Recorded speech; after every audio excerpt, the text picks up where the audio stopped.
Hi, everybody. We are recording and playing a two-part of Once More Into the Void, which is a grey game created by Sword Cream Games and Jamelia Najadi.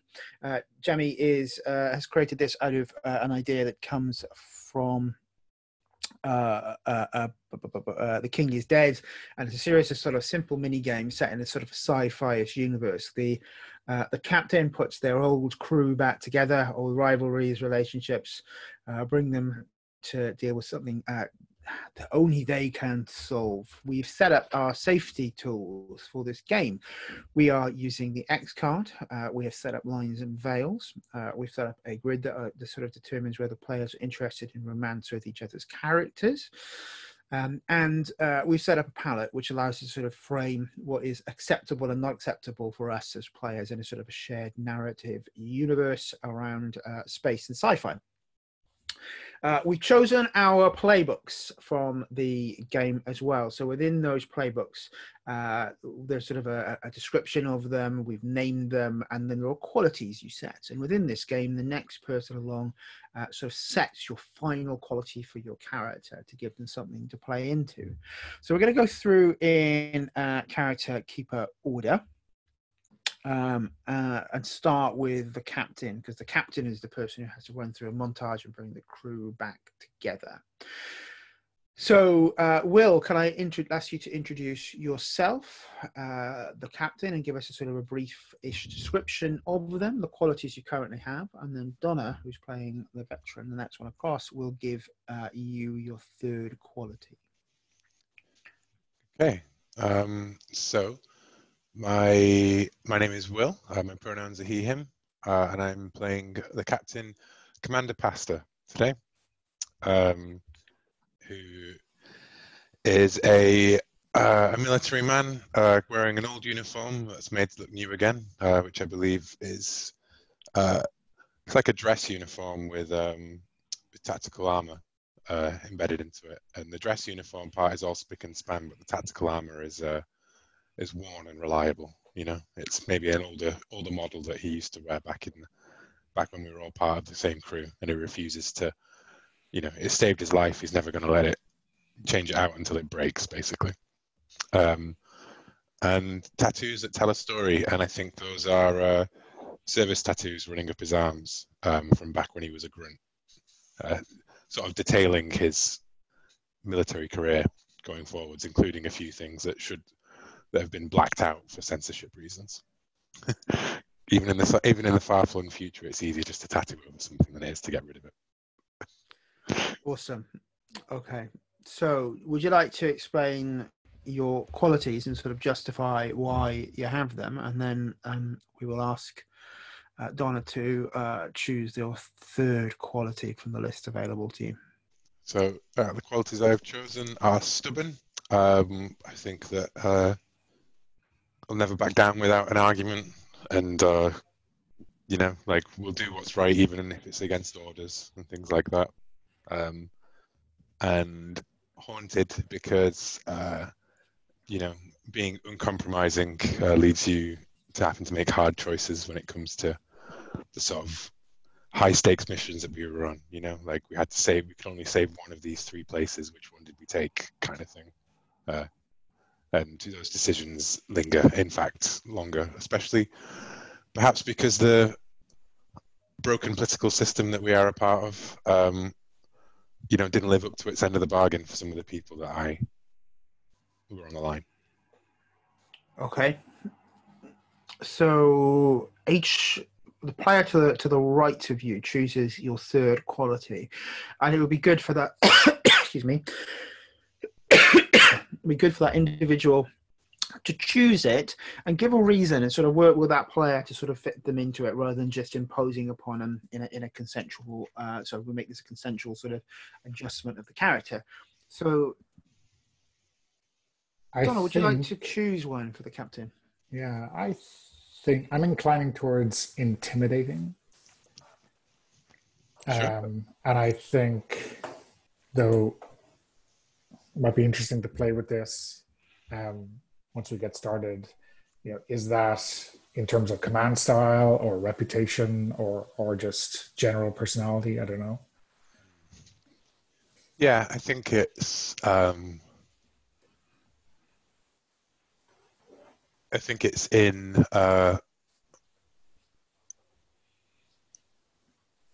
sort of general demeanor, like in command style, perhaps, like in confrontation, like Yeah, it comes straight up, like instantly, like controlled anger and like, willing to, like Picard always fired like warning shots across the port bow kind of thing before engaging, whereas I'm just blow up your engines and then tell you to tell you to get over it kind of thing. Yeah. damn the torpedoes, full speed Yeah. ahead. Okay, Yeah. cool. Intimidating reputation, perhaps. Like people. Yeah. Yeah, I like that. That's reputational. Excellent. Okay, do we do a third thing for look, or do we wait till the end for that? Do you do a third thing? Look, too quality. So I think it's. All right, yeah. I haven't helped myself here at all by choosing a picture, but I need to put some text in as well, guys. So I'll do that whilst we're talking, right? Cool. Look, let's do that third thing for look then at the same time. Let's definitely do that. Can I play into the same kind of thing with a pointed look as the third aspect? Mm-hmm. Okay.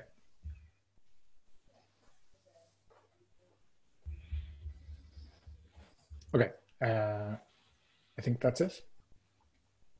Yeah. Okay. My name is Donna. My pronouns are he, him. Today I'm playing the veteran, Tycho, she, her.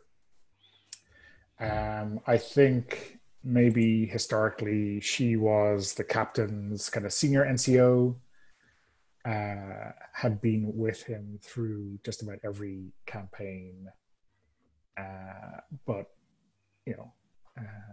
no longer. The qualities I chose for her are insightful and weary. I think insightful in the terms that, anyone who ignores the advice of their senior NCO is about to commit suicide or get fragged. And weary in that, she has probably been in more scrapes than she cares to think of and quite enjoys her current desk job. Thank you very much. And the look I've chosen is a limp. That's a comfortable part of me now. Maybe some kind of war wound that therapy and prosthetics couldn't quite get rid of. And hair, that's the longest I've let it grow. So no longer the buzz cut of old. I have chosen a picture on the keeper. No problem. We can add those in a moment. So it's on me to choose another quality for you.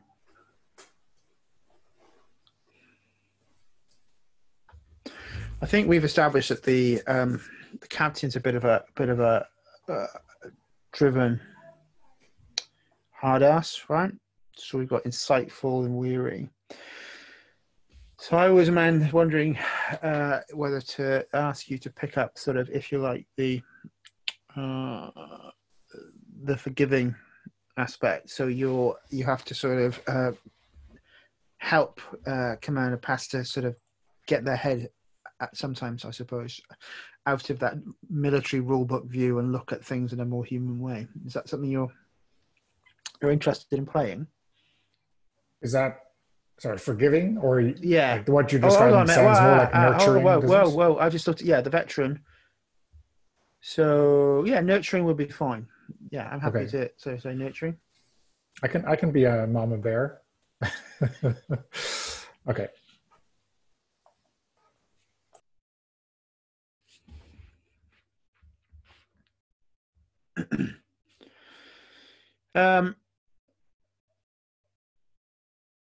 And we've got Olymps, a couple, pardon me, the hair that you've chosen.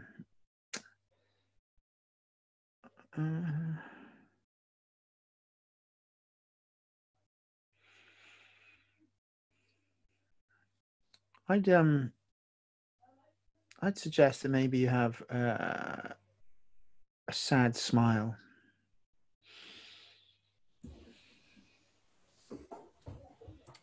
Is that? I mean, what's the? Do you want to give that any kind of context, or we just leave it at that? I think maybe you were used to be that smile would be broad and full of hope. Now you've seen so much that you still smile, but it carries sort of the weight of your service and your years, and being drawn back into this. Maybe that smile and that almost like pathos, like energy that we may have seen in the past, maybe doesn't quite. It's not quite there. That smile is it's that of a slightly wounded beast. Sure. Yeah.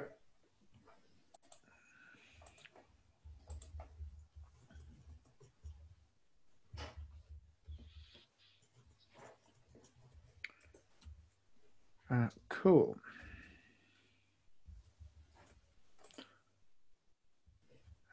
So I'm just putting my picture back in 2 moments. How to use my character.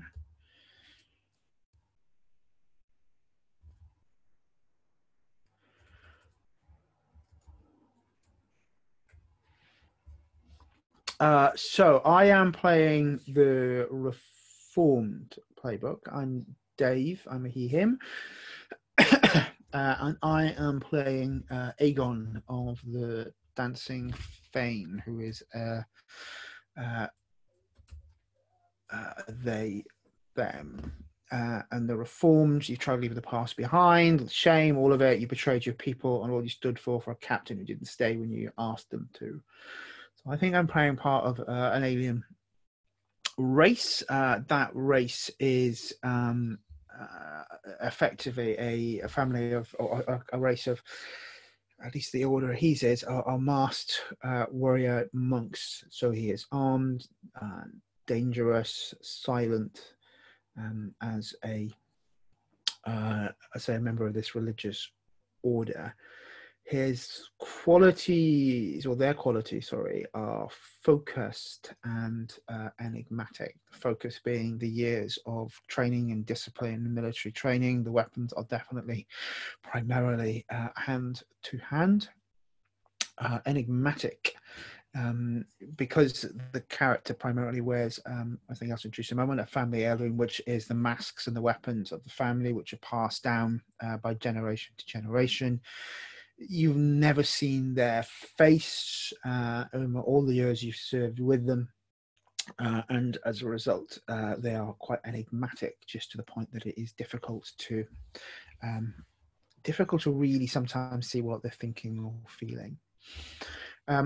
Their looks are, say, the irreplaceable family heirloom, which is the golden metallic mask that Aegon wears, and cybernetic implants. From what you know, those implants were installed and wired in at quite a young age, and had them for most of their very long life. It is part of the oath and the service that they swore to be member of the religious order that they are part of. And next person along is Mario, who gets to provide to me another quality and put that through with me, and the same for my look. Yes, so because you described the mask, well, and that's also something your whole family does. So I'm leaning towards paranoid. Maybe I don't know if your race has been threatened by extinction or something, and now you need to be super extra careful, and that maybe makes you paranoid most of the time, or is that too much? I personally wouldn't want to role play that. Okay. That to me feels like it's conspiracy theory or mental disability, and I'd rather not play that, please. So can I ask you to choose another one for me? Yeah, I just want to give you a bit of a twist to this, like warrior monk thing. So maybe, what would yearning be okay for you then? Yearning in what way? What am I yearning for? Yeah, maybe. Yeah, is there, if you're a warrior monk, is there some belief system that where you praise some quality or an artifact or So I'm thinking with a reform, what you've done is you've at some point had to you've betrayed or failed the captain, the crew. In some point, you betrayed your people you stood for captain didn't stay when you asked them to. You survived and ran, spent years looking over your shoulder. So I suppose if I played him as an outcast who would yearn to go home, that would work for me. Oh yeah. Cool. And then with the looks,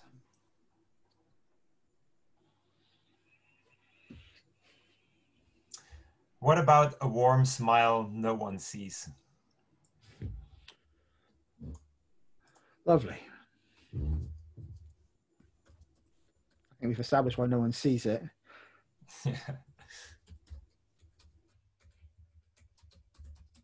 I'm happy with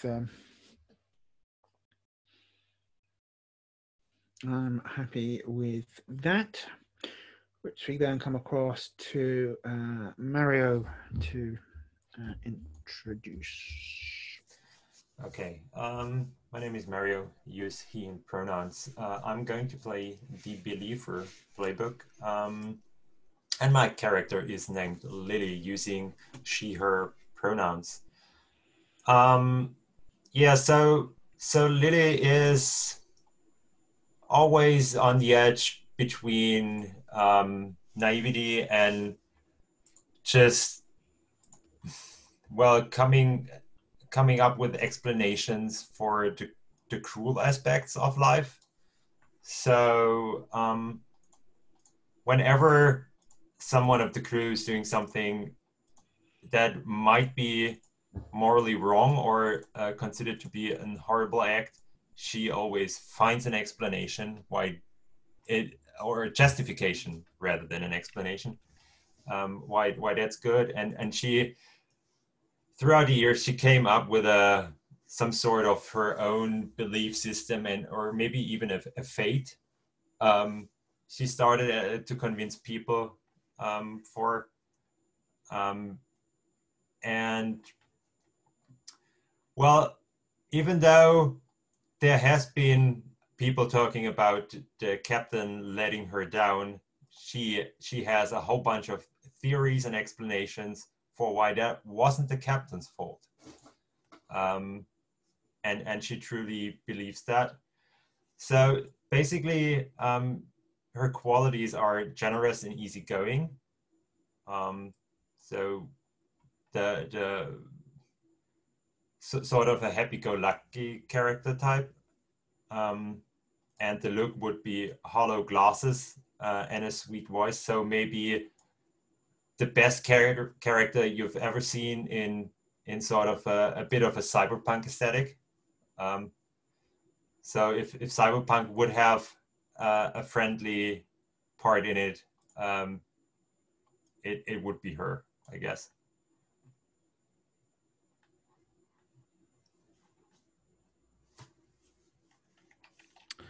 Cool. So yeah, I think that for I'm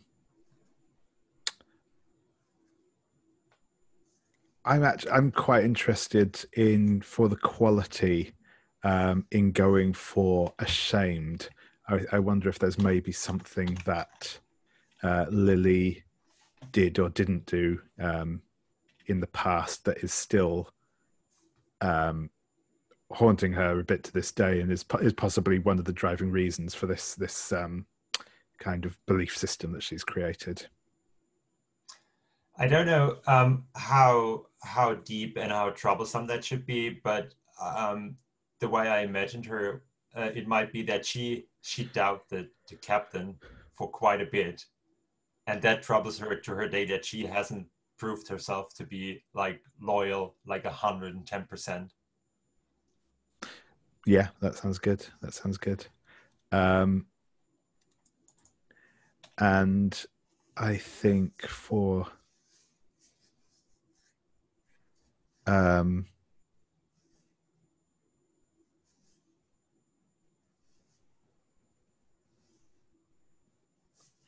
I think for the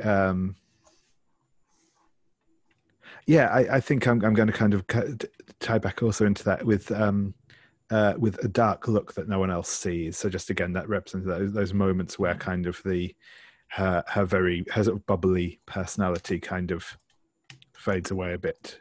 But I think she is careful to not show it as much as possible. Yeah, that sounds awesome. Thanks. Cool. I'm also David. I use he/him pronouns, and I'm going to be playing Senka, the Broken, who I think actually he was maybe the pilot of the ship back in the day. Is also I think kind of a maybe like a kind of a sniper type character on the battlefield. I think that he is probably one of these like I think he is of an alien species, but it's one of these ones that's sort of fairly close to human, possibly like a kind of separate evolutionary type thing. I think he maybe has some kind of latent psychic powers, but nothing kind of world shaping. But that's sort of just a feature of his people. He was a very loyal supporter of the captain back in the day, but after sort of their last mission together as a crew, he resigned his commission from the from the Navy or whatever organization it is, and I think he now runs a sort of dive bar on a spaceport somewhere, and that's sort of been his life since. The qualities that I have gone for are bitter. This is definitely, I think, something that's come over time. He's the things he's seen and done have obviously weighed heavily on him. The sort of the maybe what sort of they fought for hasn't led up to the promise it had, and he's taken it hard, and has some issues as a result. The other quality I've chosen from so far is passionate, and I think definitely as sort of bitter and maybe cynical as he is, that definitely comes from a place of caring too much rather than not caring at all. It's I think that kind of intensity of feeling is what has led him to kind of spiraling in the way that he has. The looks that I've chosen for him are evidence of a hard life. I think he's got quite a few. I think he sports quite a few scars from their various exploits over the years, and he has that kind of quite. He's got that kind of scruffy look in general. I think always has that sort of bit of stubble. Hair always looks kind of slightly mussed up, and just in general, it looks like his so it definitely bears the scars of his life quite obviously, but through all that, his eyes are still very intense and captivating as arresting eyes. Cool. Well, then I get to finish off this circle and choose your last quality, which I don't want to go with one that's like overlapping with the other descriptors already. So I think I'm going to go with gifted. You are very good at things that you do, whether that's piloting or whatever, right? Perhaps to do with these low-level psychic abilities. Does that sound about right? No, that's sure. I think that sounds cool. Yeah.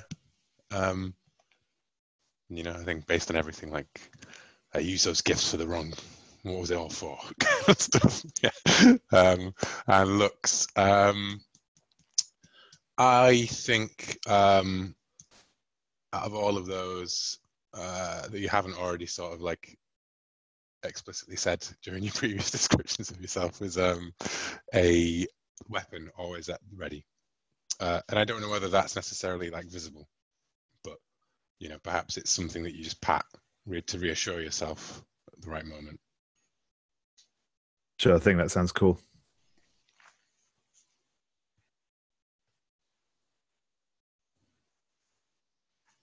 Excellent. Right. So are we all okay with that, folks? Everyone happy with where we are at this point? I just put a link into should hopefully be a shared deck of cards that we can join into, because that is the key mechanic in this. We turn over playing cards, or a number of them, and then as scenes resolve, we get loyalty tokens. Those loyalty tokens are belonging to you as an individual character. As we are building that up. So oddly, there's no loyalty tokens section in the keeper, so just keep a track of that in notes, and I'll try and remind people to do that. So what we effectively need to do next is the opening scene, and setup is a recruitment montage. Before our story begins, we must recruit the members of our crew for our last mission together. The captain must earn our trust, at least for now. Must agree to go on what could be a suicide mission, at least for now. You'll need a deck of cards to play the tokens to play the game, which we've got, and then reminders for this. Keep the montage brief, focus on visual symbols, one-liners, brief moments, and highly charged interactions. Cut through moments quickly. There will be plenty of time later to get into the characters, what makes them tick, and their messy relationships. Create interesting questions, but don't think about the answers. We play to find out more. And then after the montage, when all the crew members are recruited, the game begins in earnest. You take turns and choose other people, choose other games as normal. You can only choose once more Into the Void once everyone has chosen at least 2 games to play. Okay, we will not come into once more Into the Void this session. It's the high likelihood of this. Okay, so look. So we're going to now play the way that the crew comes back together in our recruitment montage, and we've decided that we're going to go in the way that characters come together, and we introduce you to ourselves where we're on reverse character keeping. So the captain is going to enter a scene with the broken thinker at this point. So each one of these scenes have got like establishing questions that allow us to describe and play the scene. These should be relatively pithy and fast, just to make sure that we're introducing the character into what is happening here. So I pass over now to Will and to David. Okay, so what about Senka's current state shocks me. Yeah, so I think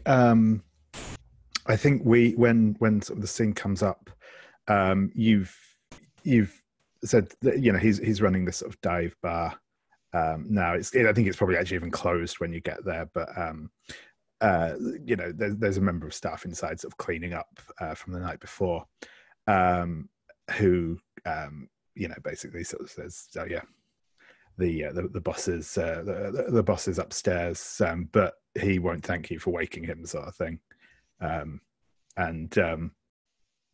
I think as you head upstairs, you'll knock on the door or press the button, for the holo communicator doorbell thing, there'll be a bit of a pause before the door sort of slides open, and Senka is sort of stood there. He's I think actually I'm going to go. He's probably is actually human after all, but he's like does have kind of some psychic talent, but he's got dark hair but quite pale eyes, sort of tan skin, and you probably recognize some of the scars and sort of know where they come from on him, but he's basically just dressed in a sort of pair of boxers, and he's got like his sort of scraggly beard growing in, and his hair's sort of all over the place. He looks like very bleary eyed. He says, "Well, Captain, or Commander, I wasn't expecting this. Come in, I guess." And he'll sort of usher you into his room, which is so on like his quarters, or his bunk at least on the ship was always kept like very neat. He had lots of like he had some like hollow art from his home planet around it, and it was generally had made it kind of quite nice. As you walk into this room, it's an absolute tip. There's half-eaten like takeaway food boxes everywhere, bottles and cans and stuff strewn about the floor. It smells like it's not been cleaned in months. It's just generally grim. Okay, nice. Okay, I think that's answered both those questions now. Yeah. I was going to go on to the second one, I think, which and I think as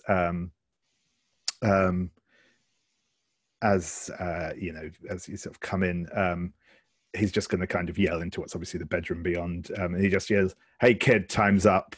And this young man, like not young, but definitely young enough that it's a bit sketchy, kind of comes out and is like hurriedly scrabbling together to pick up various components of an ensign's uniform that are sort of strewn about the floor. And he kind of obviously realizes who you are as he's kind of getting dressed, and just like blanches before he kind of scampers out.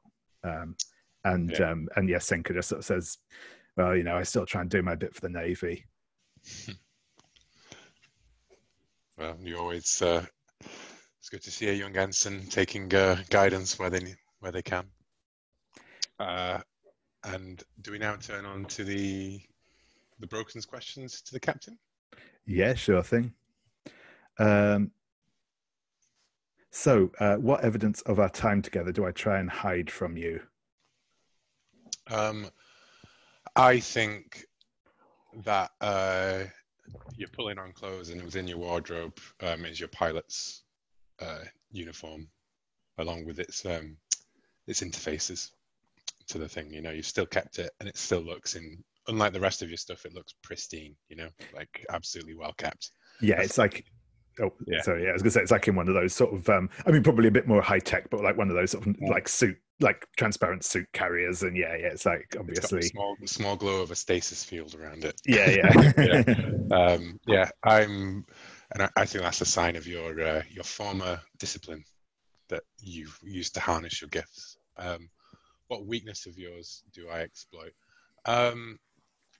I think the weakness that I exploit is that passion, like that burn, that wounded sort of idealism, which I think the captain is very much aware that that's what made you so broken in the first place, right? But you can keep, you can push a broken thing until it breaks completely, right? Cool. Yeah, and I think we just and I think we see that in Senka, because I think as he's like, as he's kind of like getting some clothes done, and I think he catches you noticing that the uniform's in there. He kind of looks back to it and sort of slams the door to the wardrobe shut, but just kind of leans against it for a moment, and we just sort of see that kind of intense look in his eyes again. And as he's kind of like taking a breath and can't sort of bring himself to make eye contact for a moment. And then do we cut across to the fall? Is that correct? I believe so. Yeah. Yeah. Okay. So. But yeah, when we hit that next, so we've got the fall. So effectively, what you see is that the right-hand page, side of each page, effectively the captain sets the blue bit, and then the player of the playbook deals with the ... section underneath.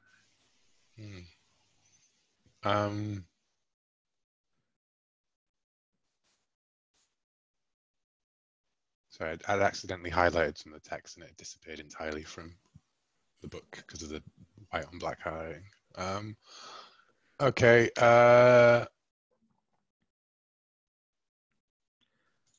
I think I'm going to go for one of us. No, thugs of a dangerous loan shark come by and threaten us. I'm going to go with. And do I choose an option from that list as well? I think I choose the follow-up option for this one, and then we flip for the next one. Is that right? Okay. I think. Yeah. So yeah, I think and I think.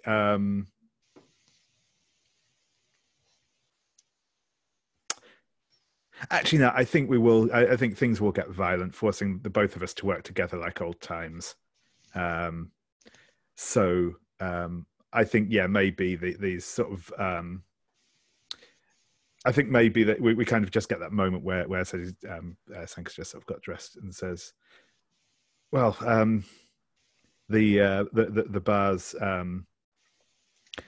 You should have come later in the evening if you wanted to see the bar in full swing. Things are going pretty well for me at the minute." As then, like the door sort of like explodes inwards under like a hail of like blaster fire, and a couple of and some goons like leap in. Yeah. Okay. And I think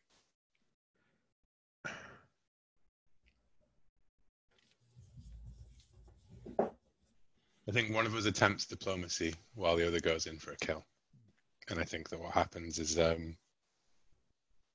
Pasta, the first one that goes for the door, Pasta grabs his gun and kicks him straight back out the door and fires a shot out, and then calls out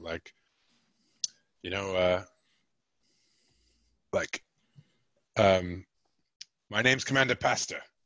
Anyone who comes in through this door is going to get shot. Now, I'm taking my man and I'm getting out of here. Everyone okay with that? Who wants to live today? You must have heard of, I'm sure you've all heard of Rigel 5 and what happened there. So I'm attempting the diplomacy sort of thing, which I think means that you go in for the kill. Oh, sorry. No, I'd chosen the other one, but it doesn't matter. I mean, it's broadly the same. Yeah. No, I'm sorry. I've got completely sorry. That's my bad entirely. I got wrapped up in the scene rather than actually the two things that we'd already chosen. My bad. Sorry. No, that's fine. That's fine. But yeah, I mean, to be honest, I think that was pretty much how it was going to play out with the other one anyway. But yeah, I think kind of. Well, they shoot back, and then we just end up. I toss the gun over to you and whip out my sidearm kind of thing, and then we shoot back, right?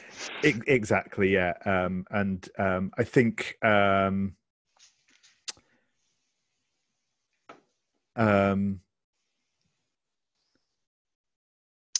do we cut across to the next? I think I now choose one of the ones in blue, and you choose the follow-up bit to it. So I'm going to go for.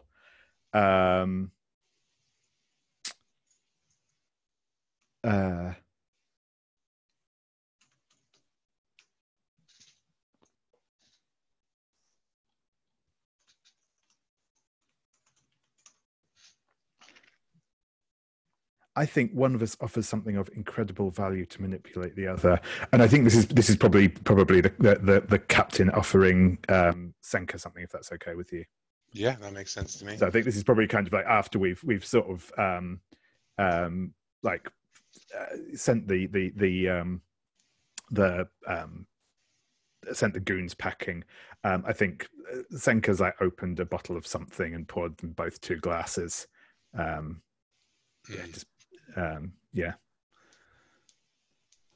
think that the captain,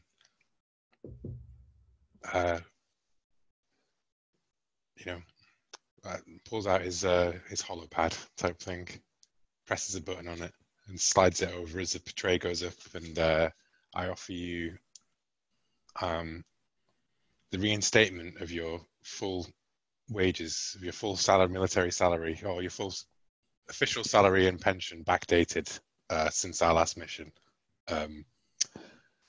Which, the circumstances of our last mission meant this has been withheld from me. So I'm essentially offering you all the money that would get you out of this situation and your reinstatement of your rank and thing if you want it. But the main thing is that here is everything you were owed for the service you did. You just need to come back on one last job. And I think that maybe you sigh and silently accept the gift. Yeah, that sounds good. Yeah, I like that. I think we just sort of see that. I think then it is like completely silent. I think that the Senka just kind of just looks down at it and just kind of stares at the captain for a moment, like slams back his drink, pours another, and like hits he like puts his thumb on like the reader on the pad, and it makes this sort of affirmative bleepy noises as a light bulb falls down, yeah. like a lamp, the bullet holes behind us. Yeah, cool. And so now we end the fall. Is that correct? Yeah, I think that's correct. There are some closing questions then. So ending the fall. So the captain asked the broken. Senka, what do you still love about Commander Pasta? I think his kind of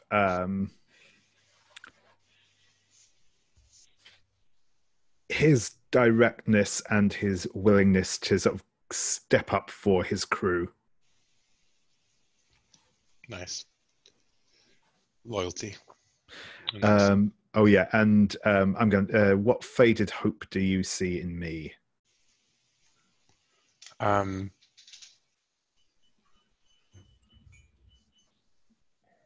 hope.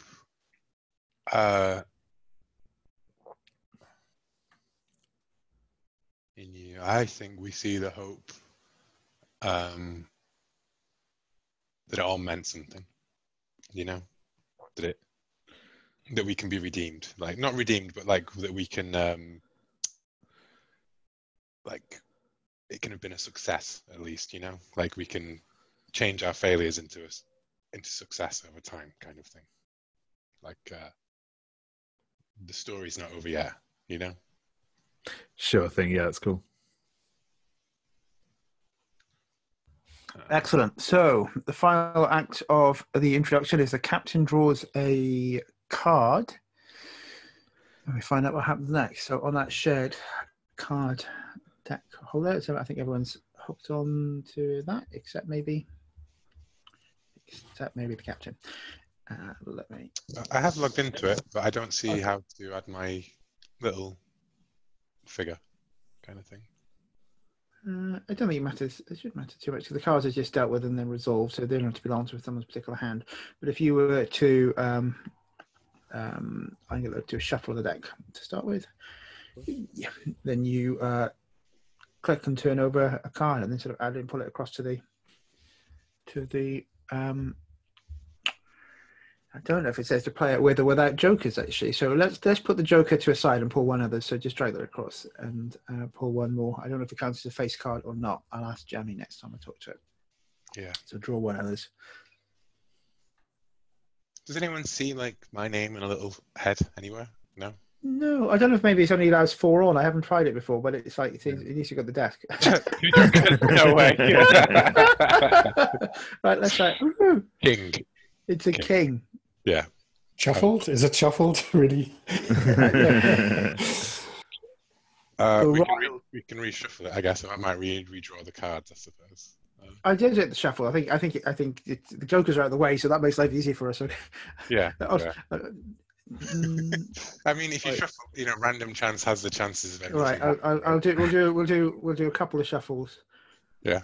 Just to make sure no one thinks that I'm virtually cheating. I got the king again, so it's definitely meant to be a king. Clearly. Cool. So we choose from the royal option on the list for the broken. Okay.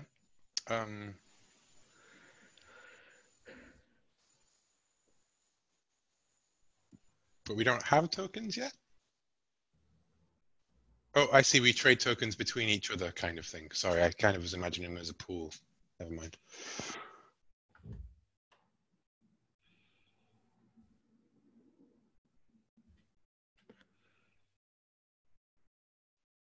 The Captain, it's a royal introduce a complication. Royal is introduce a complication, and it's choose give 1 token to minimize it or gain 1 token to deepen it. The broken decides how to split the tokens received, if any, between themselves and the captain. But we don't have any tokens yet.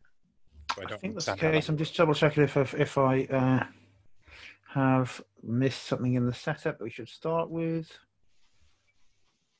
Tokens.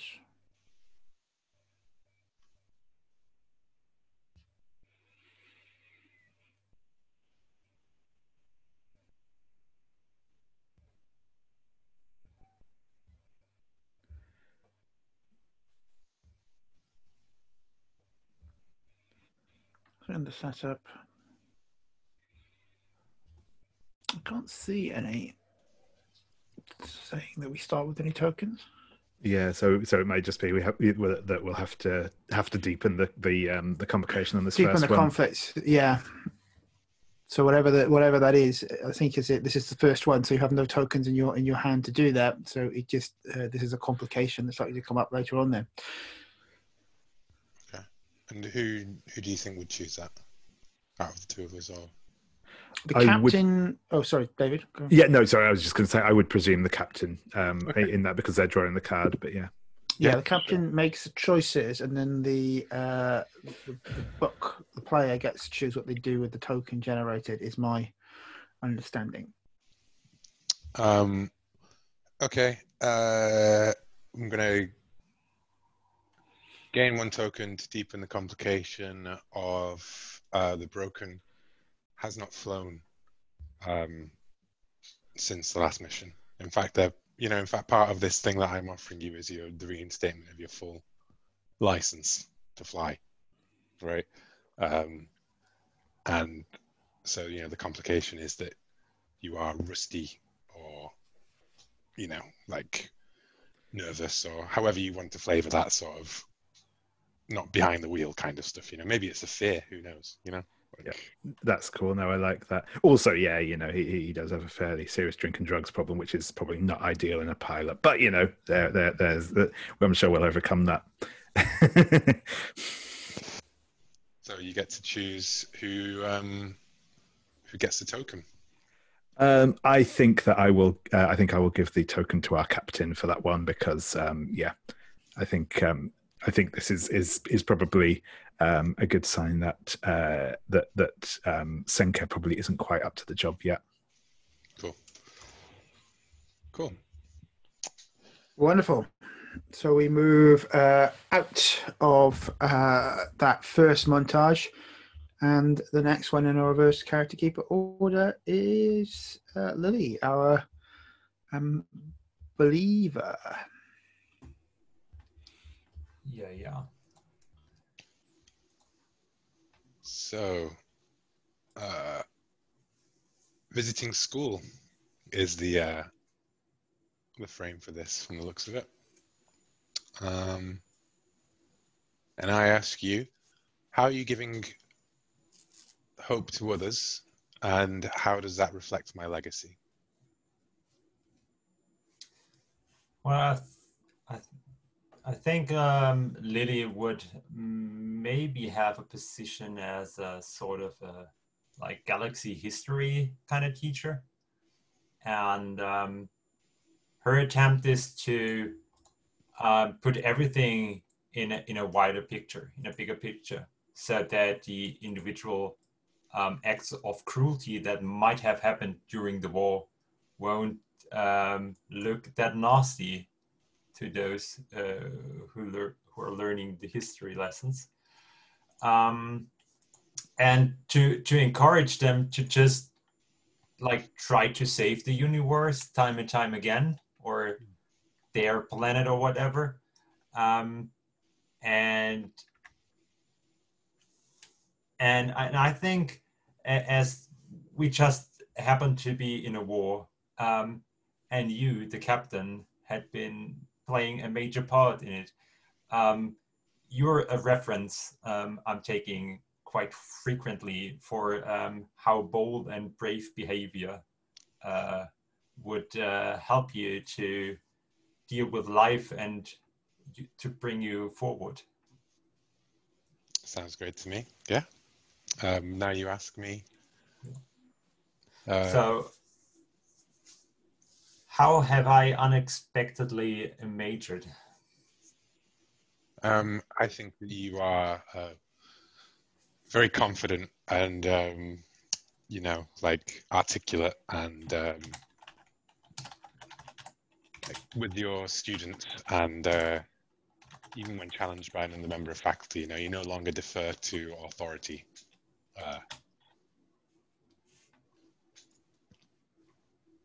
And does that sound good?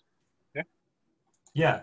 That is already beyond what I have seen going through. So that is a real nice answer. And how do I betray the naivety that lingers? In the defense, while discussing, like how, the individuals who find themselves at the sharp end of fate, of history, who like have to make decisions in the moment, can't really be held responsible for the wider forces that brought them to this point and all of those things. They make the best decisions there, and the captain just feels as though, like, while what you say is true, that it's not just their responsibility. It doesn't matter, because it is still their responsibility. Just because you had to make an impossible decision doesn't mean that you don't own the results of that decision. So it's in your slightly idealistic sort of how you were defending my legacy, for example. Okay, yeah. So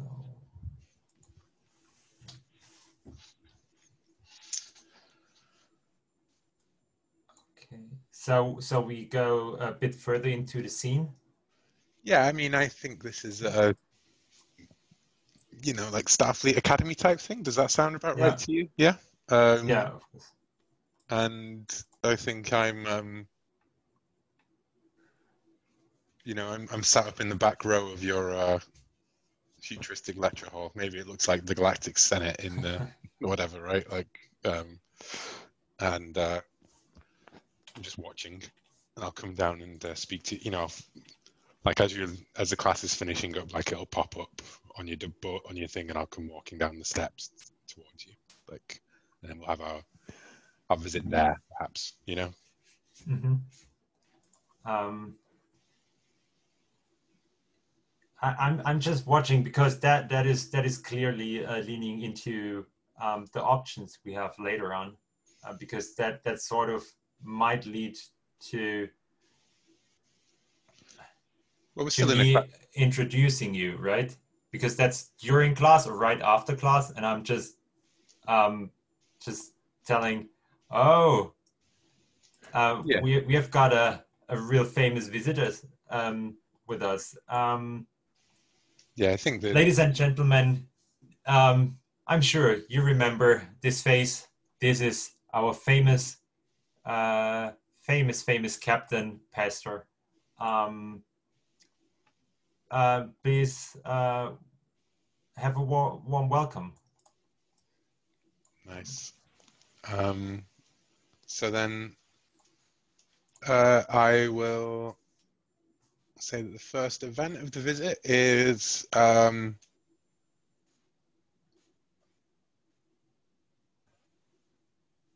students. Oh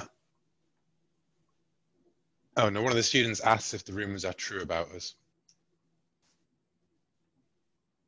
Oh no, I don't think that's actually the question I want to ask. I think it's the students are in awe of the captain and express it loudly. So they're jeering, and there's a lot of whispering. Maybe some of them grab their comms and take pictures of you and stuff. So this is, yeah. Well, in that case, it's a really huge thing that you would actually show up in their class, and they basically know all about you.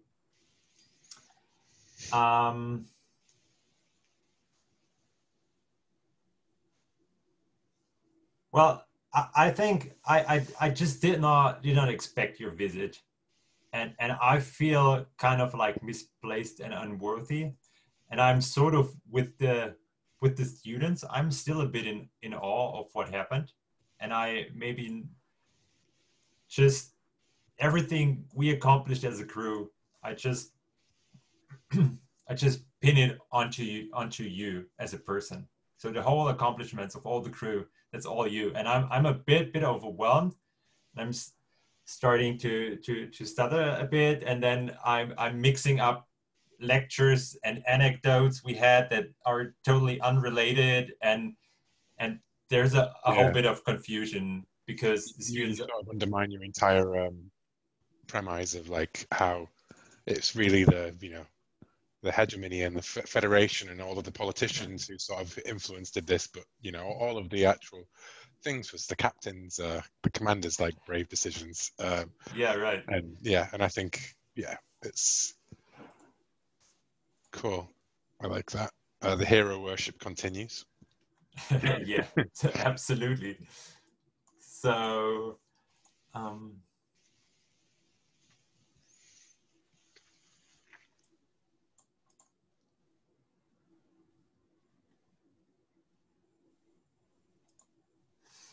well, the spy one is a bit too much right now, maybe, because we saw something rather similar last scene. So I go with a prestigious member of the faculty catches up with us.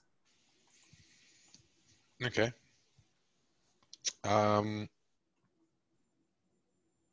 And I think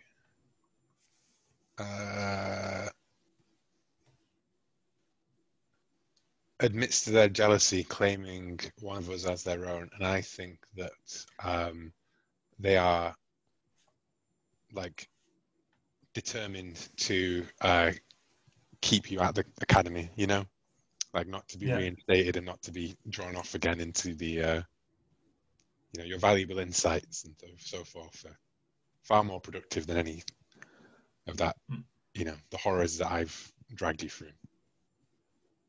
Yeah, I totally see them coming up to me, and well, Lily is the easygoing guy, so that member of the faculty just lays a hand around Lily's shoulders and talks to you and says, well, you're not going to cause for this fine young lady any more trouble than you did in the past. You clearly remember that this didn't turn out that well, as well. Lily likes to teach in her classes. And Shepard just like steps forward and picks up the hand and drops it aside, and I say, Ensign the ensign can make her own mind up.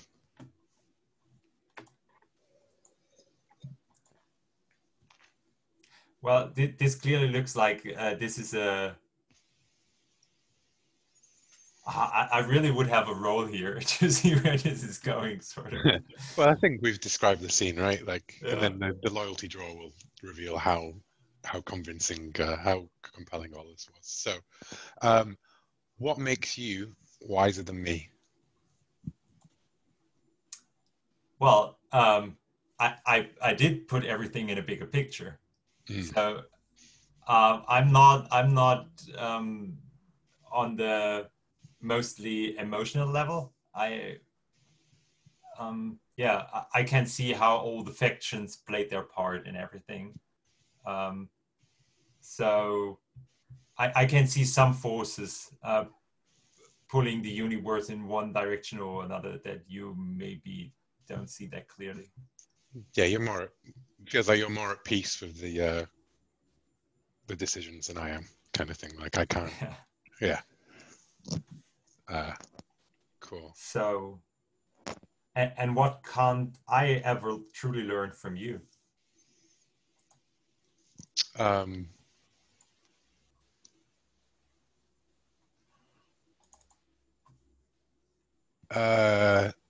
The weight of making the best decision out of two bad ones. Oh yeah, that is so true.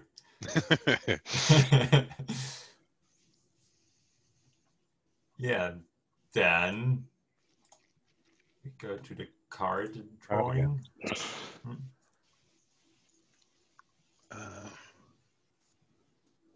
Wait. Joker.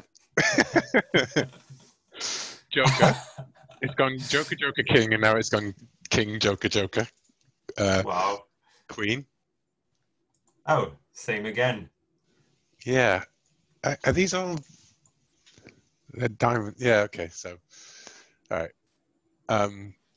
Anyways, I got the Queen of Diamonds. So definitely not shuffling. Yeah. I think.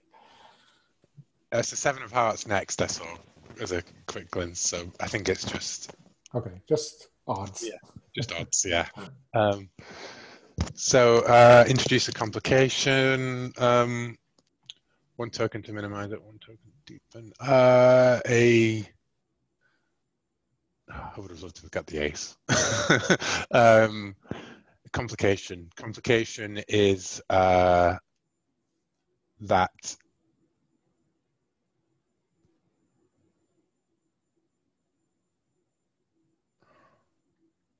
I don't know. I really can't think of one. Well, the thing is that might be not the most interesting for the story, but I want to pick up where we see the two of us lost, and that is with the other faculty member.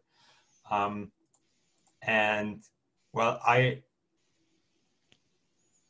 just chat with you, and then we slowly start to walk away, ignoring the other staff member, and we just maybe hear them. Well, Lily, you know you have classes. I expect you to attend them. Otherwise, I'll find another one. And as Lily is, well, got her life together now, that is sort of the threat that she would lose her job maybe at some point, which is for her, that's a huge thing. Yeah. And I would like to gain one token to deepen it.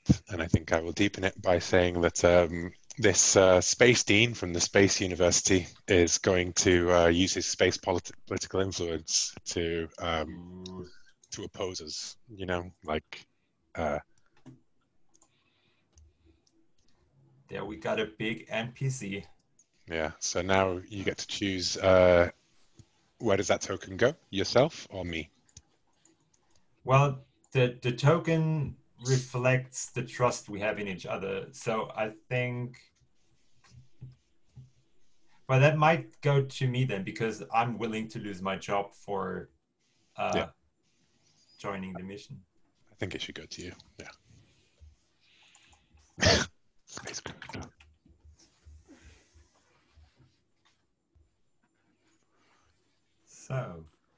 Yeah, that's our scene, right? Yeah. I think so.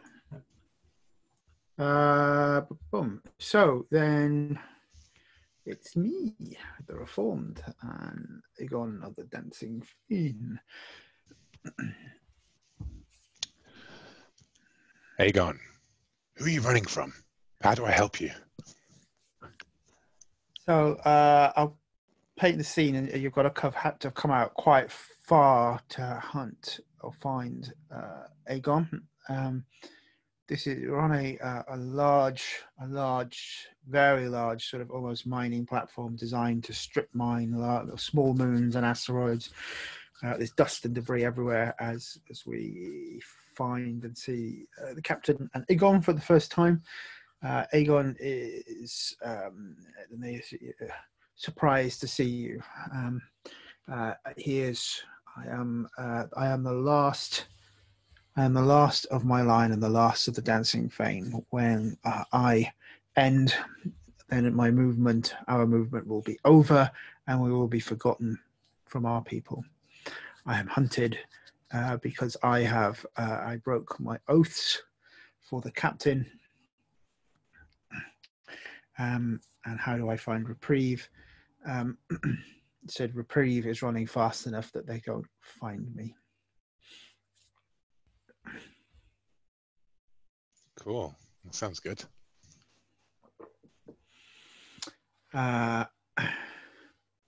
So I asked the captain, how have my years of running haunted me, and how am I still beautiful?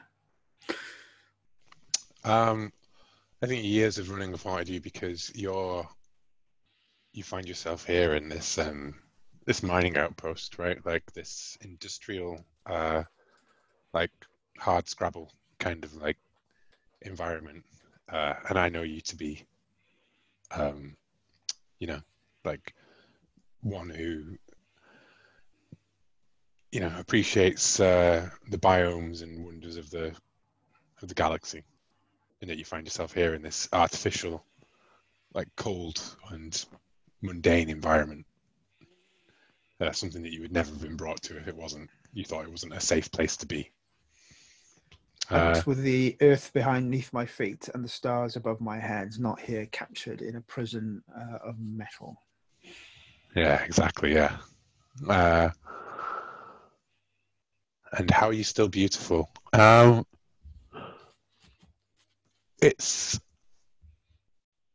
You're still in sharp opposition to the broken. You're still a precise, machine of like grace and like careful consideration. Like every movement seems perfectly poised for the next one. Like absolutely, you can't do anything. You can shrug your shoulders with grace, kind of stuff. Cool. Movements, I got that. Cool. So, yes, yeah, I think that makes sense. Conducting the hunt, the captain chooses what happens first, as we are being hunted by others of my race. Okay.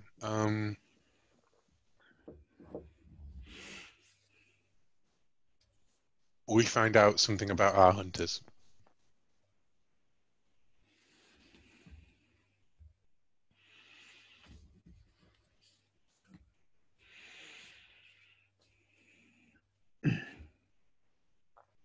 I'm going to say they're willing to recruit or capture the Reformed again, no matter the cost.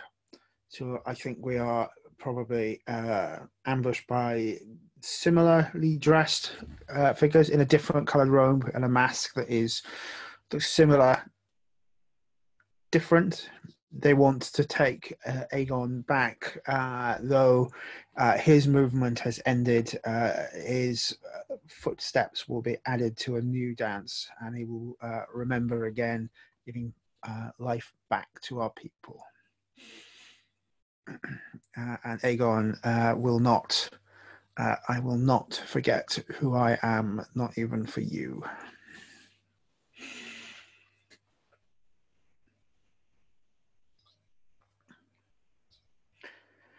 So the one that makes the most sense to pull out after that is we have the perfect opportunity to kill or hunt, or to hurt our hunters.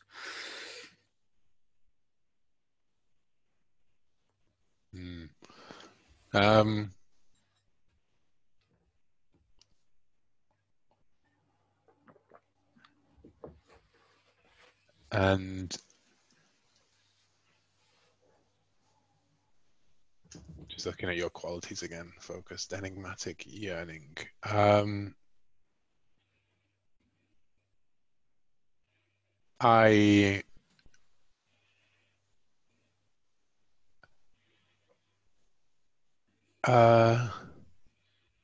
don't know. I don't know which one of those call out to me really. I think because they're quite sort of like.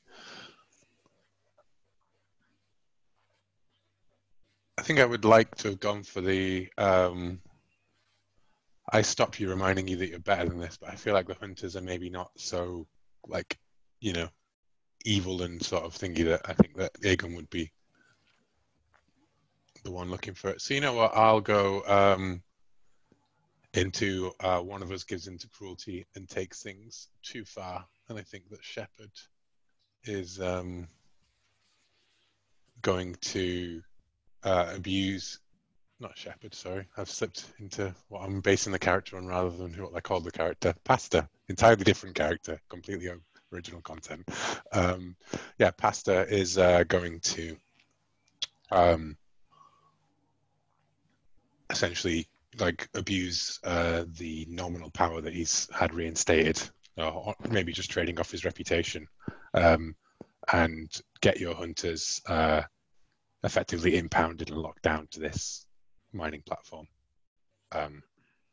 for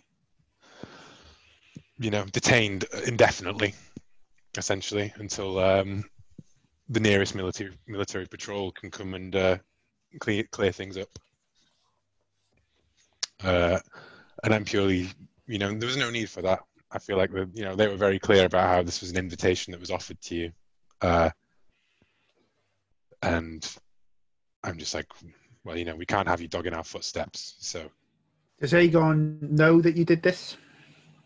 I think that Aegon does know. Yeah, I think as we're departing on our, as we come back to the ship, we can see there, like one of the ships from your race, kind of thing, is docked as well, and I say that look where we're going. Once we get back into the void, we can't have these people following you. We can't risk it. Why would you explain to Aegon, or how would you explain to Aegon that what you've done? I'm going to say they won't. And if a no was enough for these people, then they wouldn't have had to ask you again. And I can't risk it. This is already going to be too complicated. This is already complicated. And then be damned the destiny of others as long as your quest for glory is answered, Captain. Commander, sorry. Exactly, as it always will be.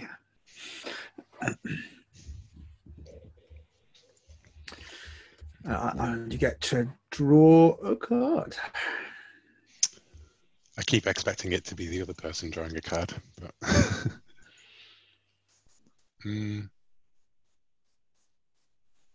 I can't seem to draw from the middle pile. Let me try that out. There we go. Yeah. It's not a king, so it's a 7. So at that point,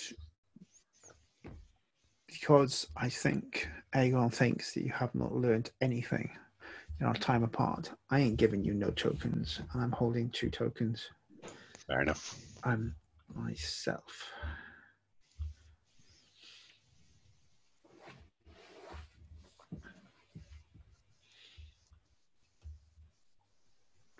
And you haven't answered the the end of the hunt questions, have we? Oh yeah. What will make you betray me?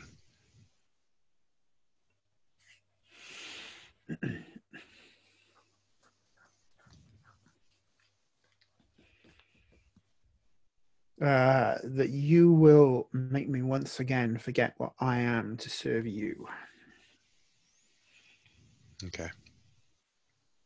And the Reformed asks a question: what makes you trust me anyway?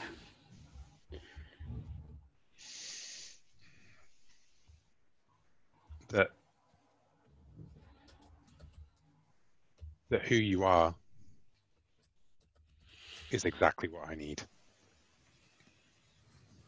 Like I know you, and I know your, like you are. I know your character, like your core, your concept. You know, like what drives you, and how unbreakable that is. So you're a known factor, essentially.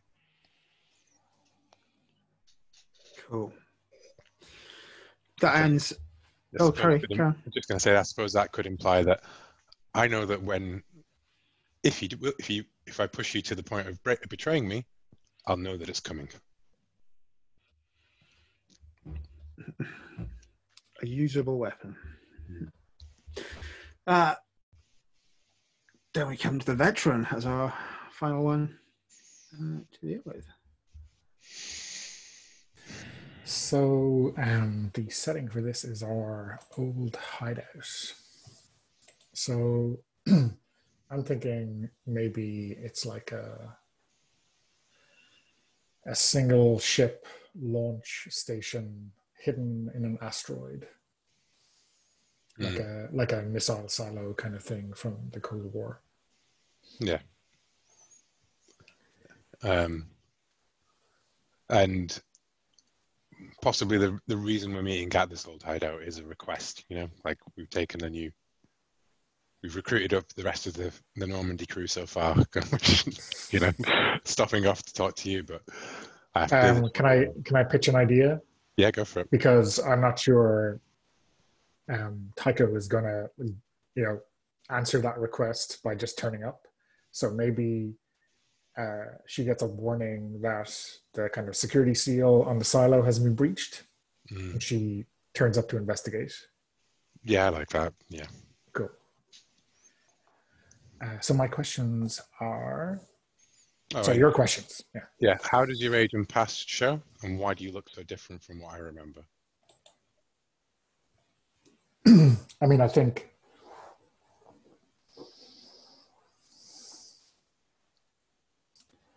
when you see Tycho enter the loading bay or whatever, she is wearing her old, like, not quite the same old armor as the commander wears, but of a similar vintage, kind of like special forces suit.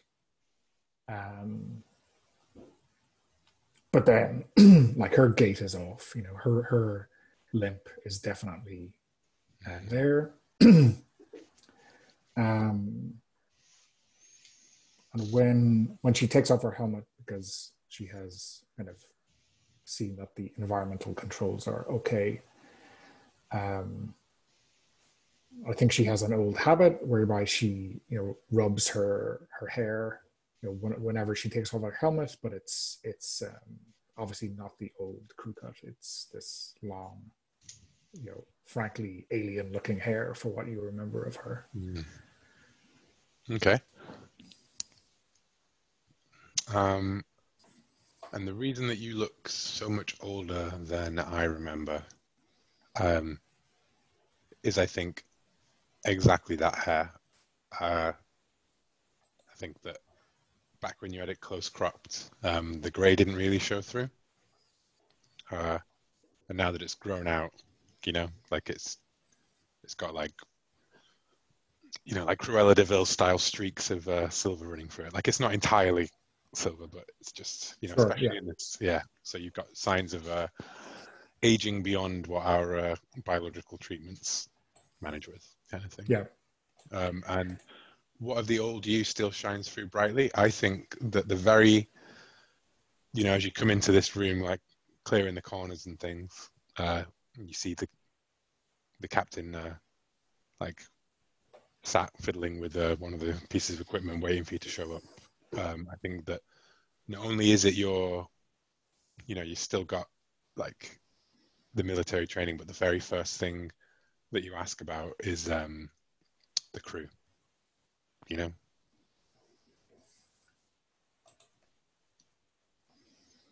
I think those two are my questions anyway, but I like that. Oh, they are, aren't they? Sorry. Yeah. Oh, yeah. Sorry. Yeah. No, that's what I mean. Yeah, I was just answering them like rather than having you ask me them. Sorry. Yeah. So is it like his nonchalance, just sitting there on a crate? Yeah. That is just the kind of arrogant. Yeah. Maybe. I don't care if you point that gun at me. Yeah. Sergeant. Okay. Yeah. Absolutely unscared by the like massive plasma rifle that gets poked up against his head as he sat there. Like, yeah. Cool. So within this, it would be dusty if not for the lack of environment that was here while we had it decommissioned in this dusty old hideout. You know what? So I'm going to go with the very top one. Our old hideout looks exactly the same as if it was frozen in time.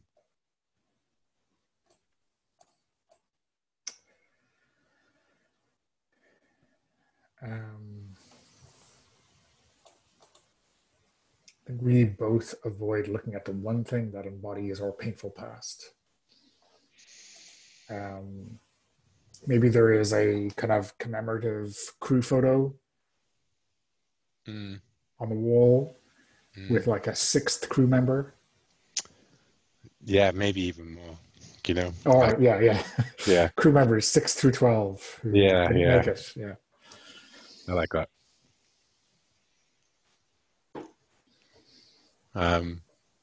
Yeah, for sure.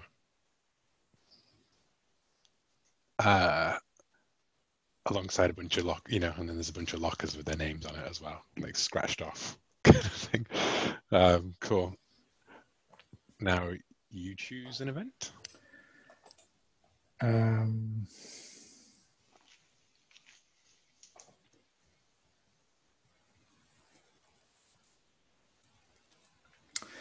One of us reveals that an old friend has betrayed the both of us. I have an idea for this. Yeah. Unless you do. Yeah, if you want to, well, I'll choose one of the events, then you can choose. Okay. You can provide the sort of the flavor. That sounds, yeah. Yeah. And I'm going to say that we both nod, knowing that it'll have to be us that will take them down. So, pitch away with the old friend. So I think maybe the second in command of our crew is one of the ones who survived, but is not appearing in this crew, in this version of the crew, and they have betrayed us because I've seen their name flash up on an intelligence report. Right. Okay. Yeah. I thought they were dead. Well. Yeah. Okay. Cool. So we know that. So why the hell are you here? Well, to see you. I need my XO back. Now more than ever, it seems. Especially if Lucas is still out there. You think this time it'll be different?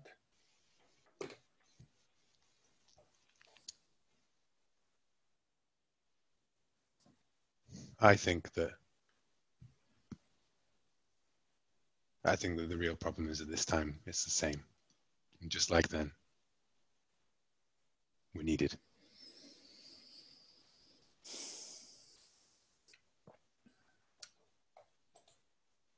Guess you better draw a card. Well, we have to ask. Oh, sorry. What That's makes you first. still? Yeah, what makes you Okay. still doubt me? Because you were exactly the same. Yeah. You know. Yeah, that sounds good. And my question is, what makes you worry for me? Lucas hated you. This former old friend that betrayed the both of us. Like, was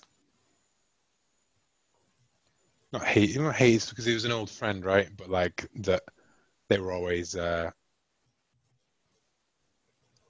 like your rival kind of thing, you know. Like felt that they deserved the XO chair, perhaps. Like, and so what makes me worry for you is that if they're involved, then you know you'll be more at risk, kind of thing. You'll be their target if we cross paths with them. Cool.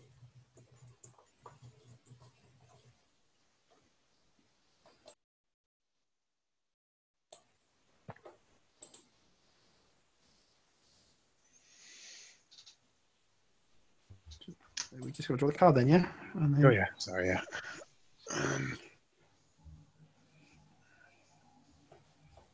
There's another jack.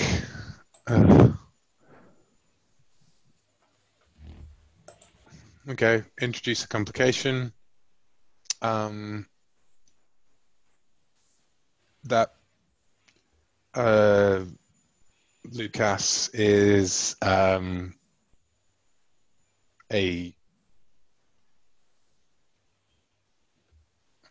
part of like a political dynasty, you know, like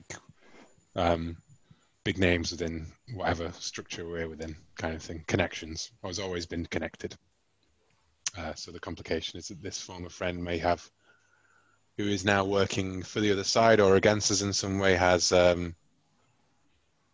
connections which could threaten your, you know, you're the one of us who sort of walked away from this with like a decent desk job and things like that, and you settled into it, kind of stuff. And this is like still working for the service, kind of stuff. But so you know, this is it's going to put your entire career at risk, kind of thing. And again, I'm going to gain the one token to deepen it by saying that this will threaten your, you know, by saying that it's going to be catastrophic if this doesn't go the life that you might return to, kind of thing. Enemies of this political faction don't just retire happily to a farm. Yeah, exactly. Yeah, yeah. And you get to decide who that goes to, yourself or me.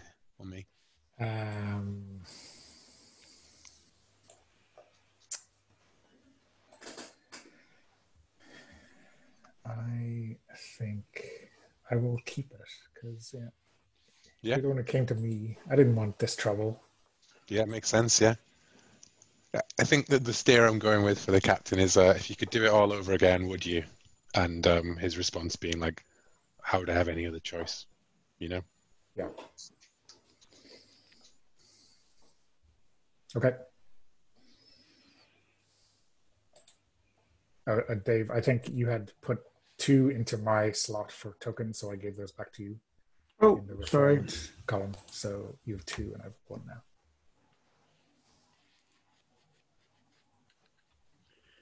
Okay, so we have done the montage that brings the crew back together. We're already in place. It's 25 minutes for the end of session 1. Does anyone have a? We now just sort of move into the mini games. I think if we stick in the character keeper order we've just been playing in, so then David comes around and chooses the first scene, and we're looking to at least play 2. Mini games each before we hit the once more into the void final mission. These scenes don't need to necessarily be temporally in alignment. They are things that are important to us. Do we want to play the first scene now and then close down session 1, or do we want to close now and come back into session 2 and play starting into the mini games? Any strong feelings? I would like to have one of the mini games right now because I'm still not sure if I figured out the structure of the scene. Sure. So that gives me some time to think about the choices I have. That makes sense. Dave, Yeah, do you have a that works for me. choice? Do you have one that you'd like to pull out? Yeah, I think actually the one that makes sense from my perspective to start with, and it also brings everyone in as well, which is nice, is Only One Shot to Make It Right, which is the training montage scene. Cool. So to help Mario there with this idea, these are prompts. We can paint the scene as much as we can spend 5 minutes or 30 minutes on a scene. It's all absolutely correct. So David has chosen that scene setup. Everyone plays and describes how they are training and what the circumstances are that led to the training. During the montage, anyone may ask for details about the locations, relationships, or circumstances is our setup. To conduct the montage, go around the table of us. Each of us gets 2 turns. The one who has the most to prove in the crew goes first. On your turn, choose a challenge you're facing and who could help you or hinder you. They answer freely. So who in the crew has got the most to prove, do we believe? Do anyone want to volunteer for that? That might be Lily because she had the most distance to her former crew life now that she's only in a university teaching young students, and she hasn't been in training for years now. Mm-hmm. I was also going to volunteer myself on the basis that it has been established that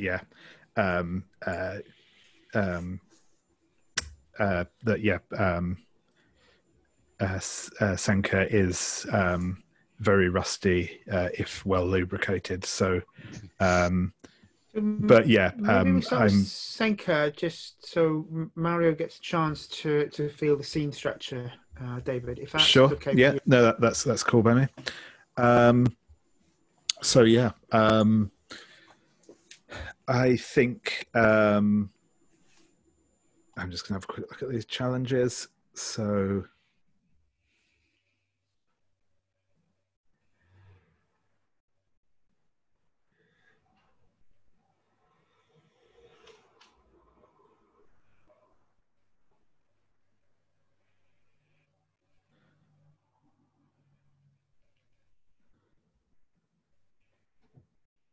Yeah, so I think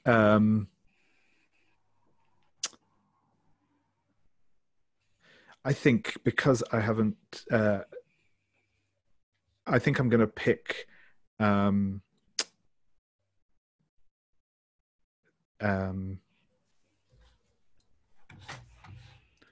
really blanking on names. This is a common problem for me, but yeah, I'm going to pick Taiko, and I think that I'm about to slip up badly and will embarrass myself in front of the crew. Do you let me do it, or do you embarrass yourself first to distract everyone, and why? So I think how this looks is that I think that we're maybe doing kind of a we're doing some kind of drill aboard the ship. We're sort of doing some maneuvers and some maybe some like target practice with the actual, like I said, with the actual ship itself, rather than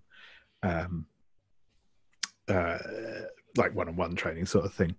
But yeah, and I think it is it's obvious that like not only is Senka kind of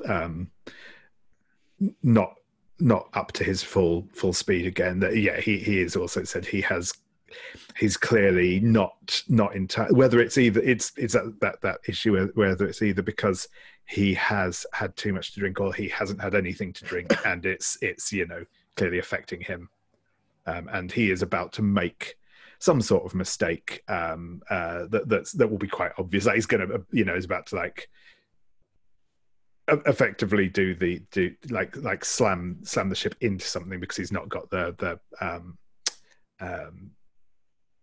controls right and what have you. Yeah, so I think Tycho will kind of see. I think she's worried about him, and she can see that he is not up to full speed, and so the moment before he makes that obvious to everyone else, she cuts out his controls and then puts the ship into a spin, and then declares, "Oh, I meant the other left," or something like that. Basically, she makes the mistake you were about to, and everyone knows that, given her declaration, that it was her doing it and not you. Cool.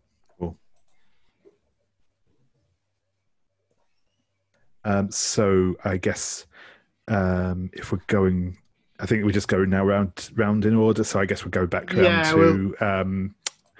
to Will. Mm-hmm. Okay, so I effectively choose a challenge. Is that correct? And then That's correct. Yep. Do feel free to paint the scene and sort of set it up and tell us what we're seeing as well. Yeah. I think we're in our old hideout. If that makes sense to people, there's a training area there. Yeah.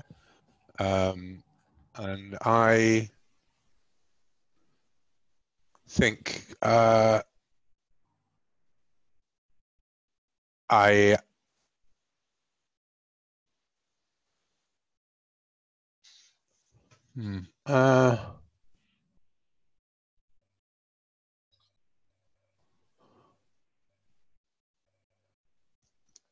something about this feels too much like old times. Do you happily start talking about the past with me, or do you open up old wounds? Why? And I think I would like to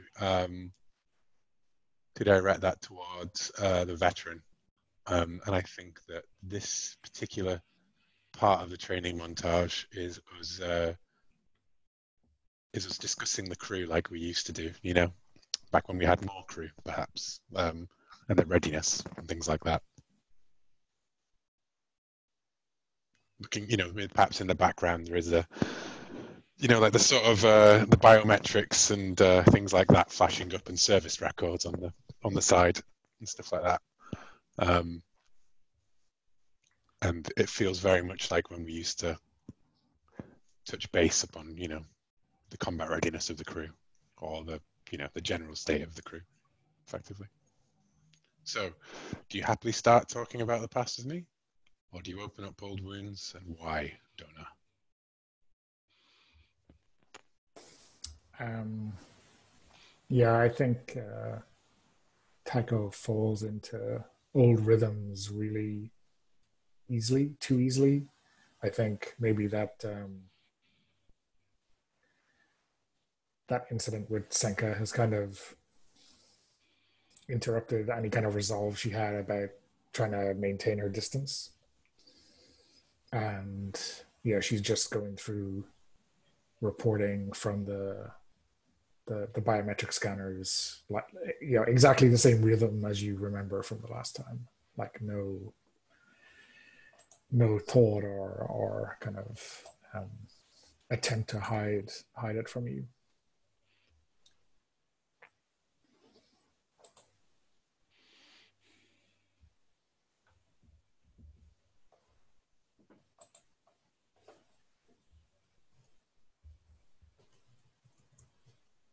You're muted. So we're not talking about the past, happily talking about the past. This is opening up old wounds, really, isn't it? Because it's sort of like your reticence to be... Yeah, she is staying... I mean, okay, the rhythms are of old times, but she's only talking about right now. Mm.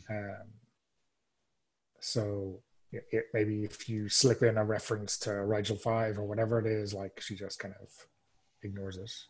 Yeah, you know, like I mentioned I point over at Saint Kitts thing, and I'm like that, you know, the injury, the neural damage from Rigel 5 doesn't appear to be holding him back anymore.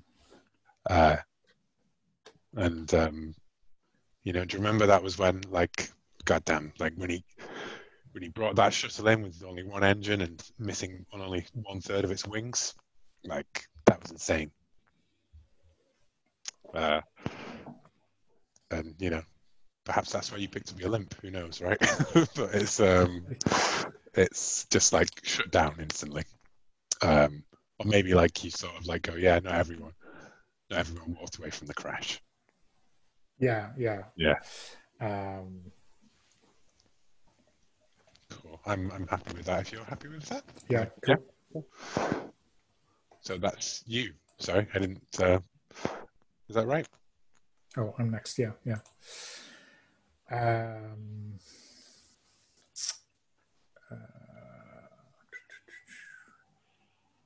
Yeah, I think I crank the simulation routine way past the recommended level of safety and charge right in. Mario, do you want to go in this scene with me? Yeah, sure. Okay.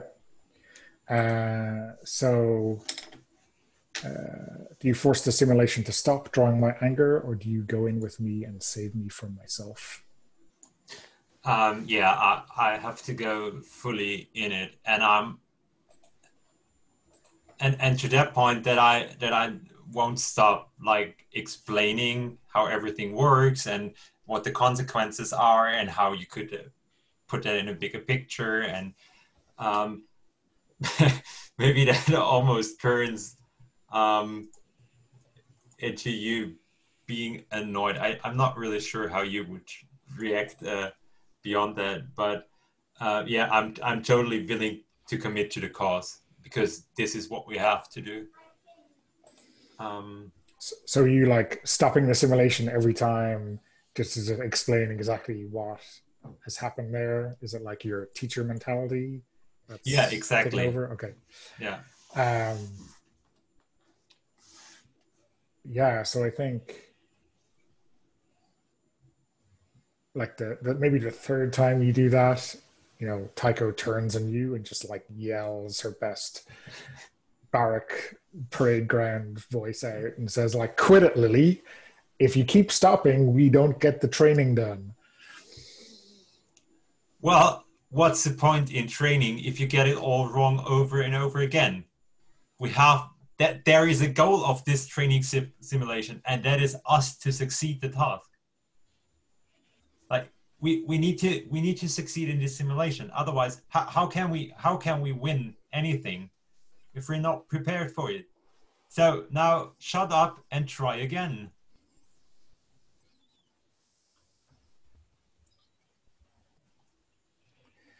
I'm sure there's some pithy phrase you use in your students to say you learn from failure, but just leave me do this once all the way through. Okay. Well, you have plenty of chances to make it right. But yeah, let's see if you get it right this time. And and you see me smile because I just like to pick on you a little bit because it's clear that you sort of know everything, and it's just tiny details I pick out every single time. Okay, cool. I think that's good.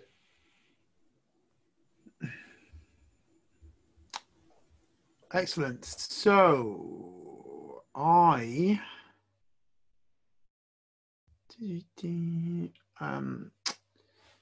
pull back during training, scared of what I'm capable of.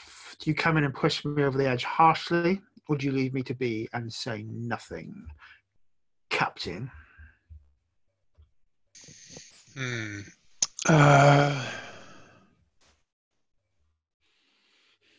I think I leave you be and say nothing. Like I see you. I compare. Like I think maybe I'm back in the control room kind of thing of this danger room style simulation, and I'm watching you do the. I can't remember the name of the Star Trek thing where you can't Kobe Marashu or whatever it is. You're doing the equivalent of that sort of run, and I can see the statistics from the last times you did this as part of the crew, and you're falling far, far behind. And I just know the reason I don't push you or anything like that is that I know that you are what you are, and that simulation never held up to the real thing. Yep. I think I'm running that simulation, which is endless hordes coming from all directions, which is the same one that Tycho tried to run just before this. So, yeah, he's obviously clearly holding back, going through moves and formation. Everything is planned, prepared. Even with the randomness, there's a strike of sort of the halberd as things come past, and the spear, and it's very controlled, and each footstep is almost like Tai Chi movements. Nice.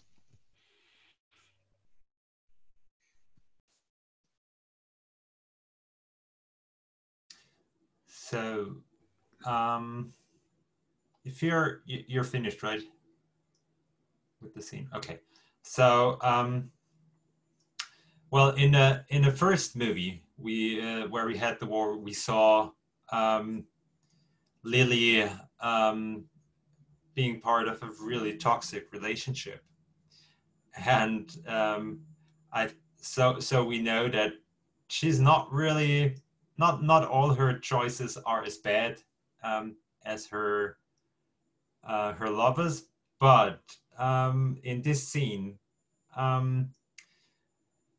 Senka and Lily are training, and yeah, she's obviously distracted because Senka is sort of he's a bit wasted, but also still looking real sexy, I imagine, and that's just something like the adventurous part of his appearance is something she's been drawn to. So I try to focus on the training, but I'm obviously distracted by you.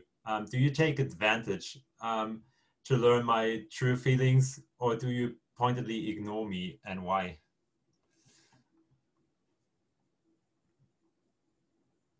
Sorry, who was that to? That was to me, to Senka. So yeah, I think. So yes, I guess what do you think they're doing training wise at the minute? Is this like kind of martial arts type thing, or is it more? Yeah.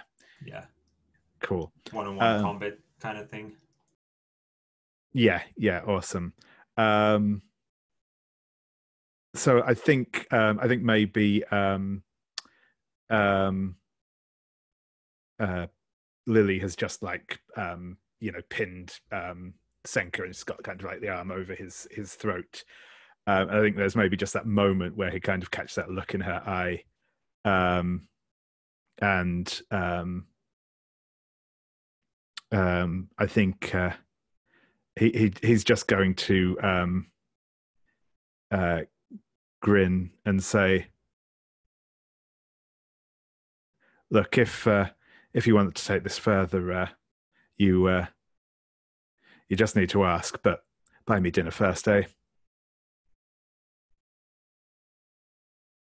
Well, I think at that we see that the door was standing open to our training room, and then Lily just stretches out one of her feet and just give the door a little push so the door closes, and then camera fades to black.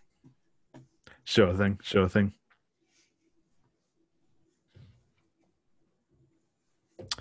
Cool. So it's back round to me again, I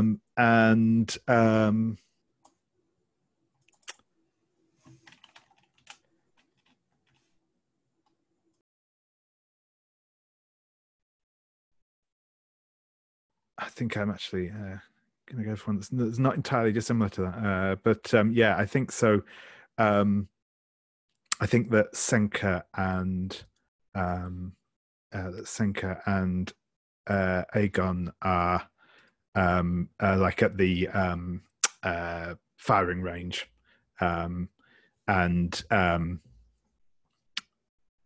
Senka is taking shots at the targets, and there's that kind of bit of he's got that like slight tremble to his hand still, and his aim is a bit off. He, as I say, he used to be kind of an exceptional marksman back in the day, but he's clearly kind of not performing up to that old ability. And the prompt I'm going to go for is, as we train, we end up in a compromising position. Our body's too close and our heart's even closer. Do you give in or do you pull away? As I think the way like this, I think it's obvious to Aegon that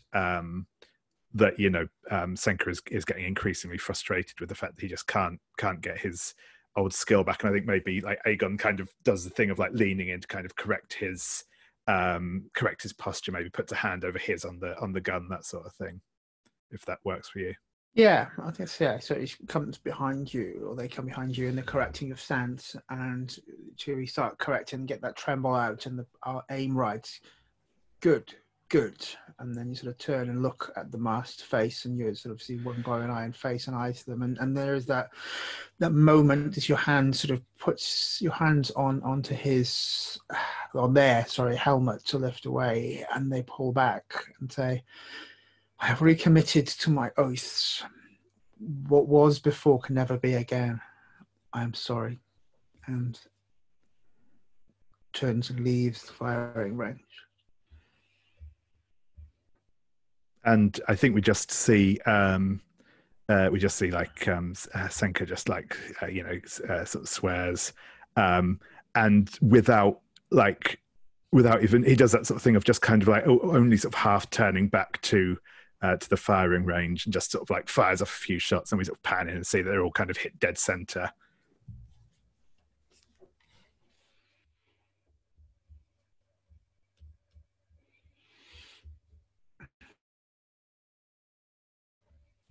Or captain, my captain. Oh, I get to choose a scene as well. Sorry, I'm not. Yeah, everyone gets to. Yeah. Sorry, I'm just not used to the. Did I not already choose? Yeah, sorry, I didn't say we go. Sorry, yeah, we go round twice. When it comes around to me again, I choose like the overall arc. No, so I might not have explained that. No, I think you did. I think I just got lost in the everything else. So we should do the ones that haven't been chosen? Is that correct? Yeah, not necessarily. I mean, it depends what you fancy. You can frame the prompts as you see fit, or ask another prompt if you think it's a good scene. That they're to help us frame our mind. But if it's something you want to put in instead because of the role play, then you feel free to do it. Okay. I think.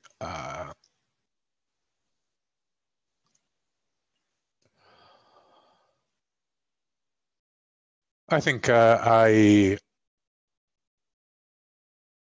am looking at modifying the weapons of the ship in particular in part of this montage, and I'm trying to push them past the limiters that have been placed on it at the moment, override it all. And I think that Lily is closest thing we have to a science officer in our motley crew, especially since what happened to the last one. Jesus. So yeah, I'm modifying the weapons to try and push them to their, and the shields and things like that, like basically overclock the ship effectively. You've got a much better understanding of how far this equipment can be pushed. Do you teach me, or do you take over brusquely, and why? Of course, I teach you. Yes, of course. And that is just I start with the real basics of physics. And if you have an impulse cannon, how that might be affected by gravitation and whatnot, and all kind of just random basic physics. And I think you're already annoyed before even we come to the actual part on how to modify weapons again. So is it, well, you used to be in charge, so how does that affect your mood to now be taught by one of your subordinates? I think that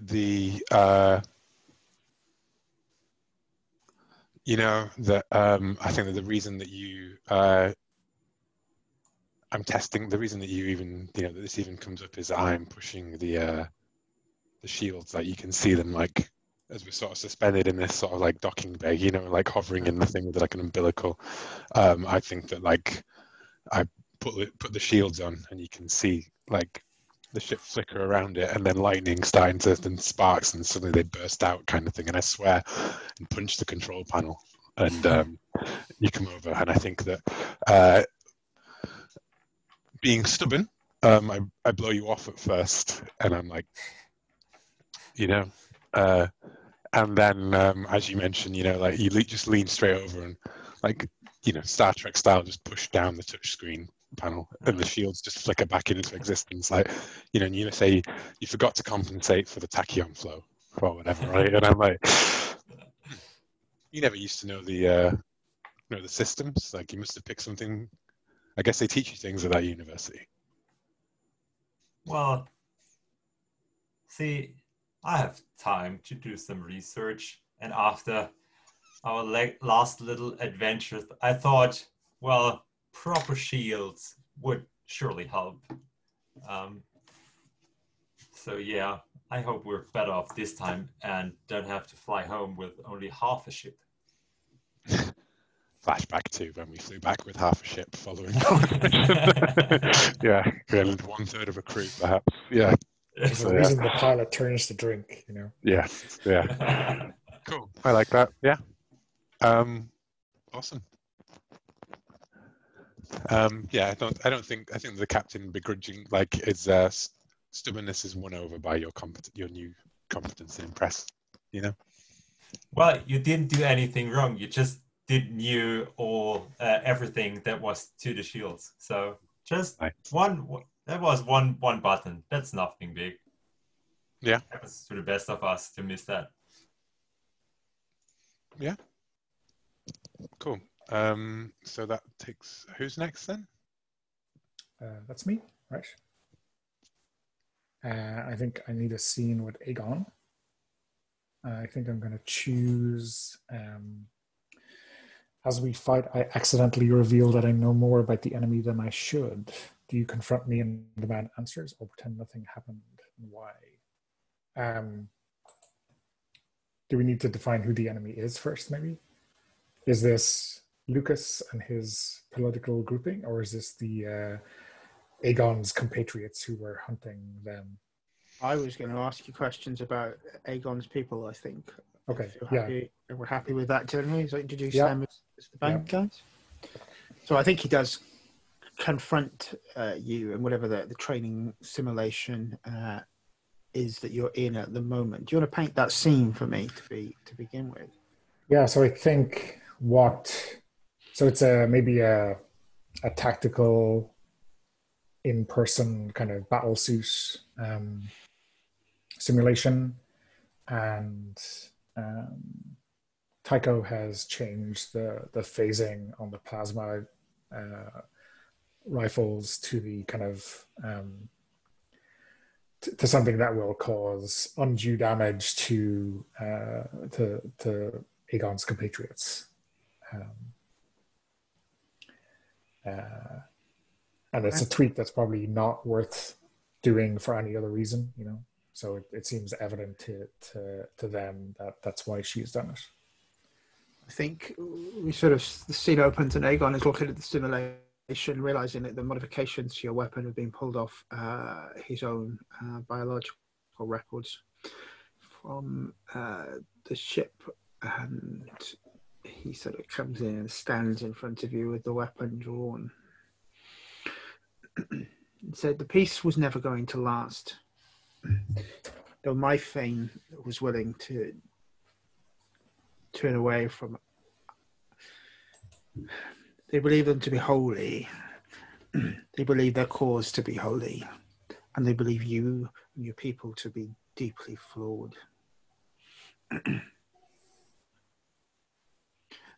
I am intrigued how you think this will work.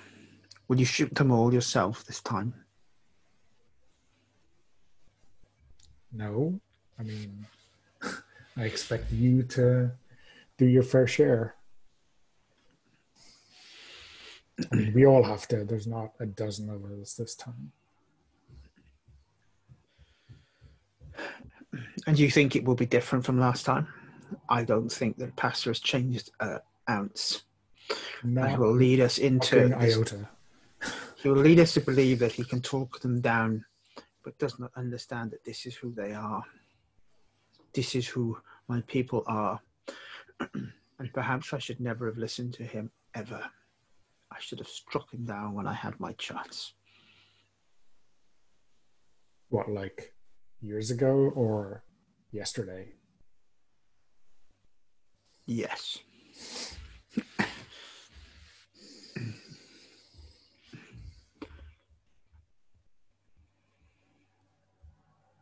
I agree. But there's probably no other commander who's going to do this right now. So you got to dance with the one who brung you. Anyone will stop this Cold War from becoming hot once again. Perhaps it is him. And perhaps that is a price worth paying.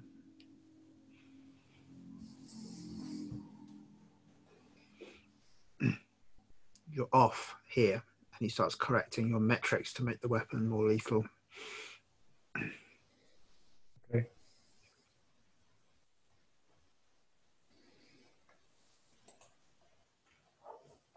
Me.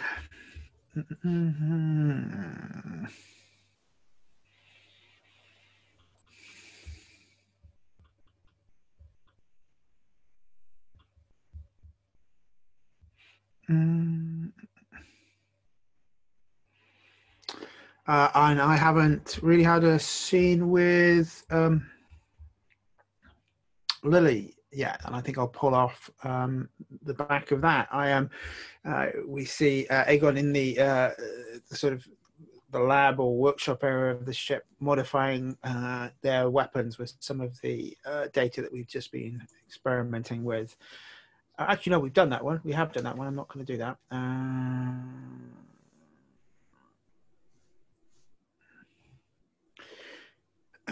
Yes, I think what I'll do with Lily is I asked Lily to spar with me with Spear, and I go in harder than I intended. Do you keep up with me, or do you take the worst of it, leaving me feeling guilty? Yeah. I established earlier that Lily hasn't been training since she joined the university, so she tries to keep up. So maybe you recognize too late that she is just not fit enough to spar with you in the first place, and you hurt me badly.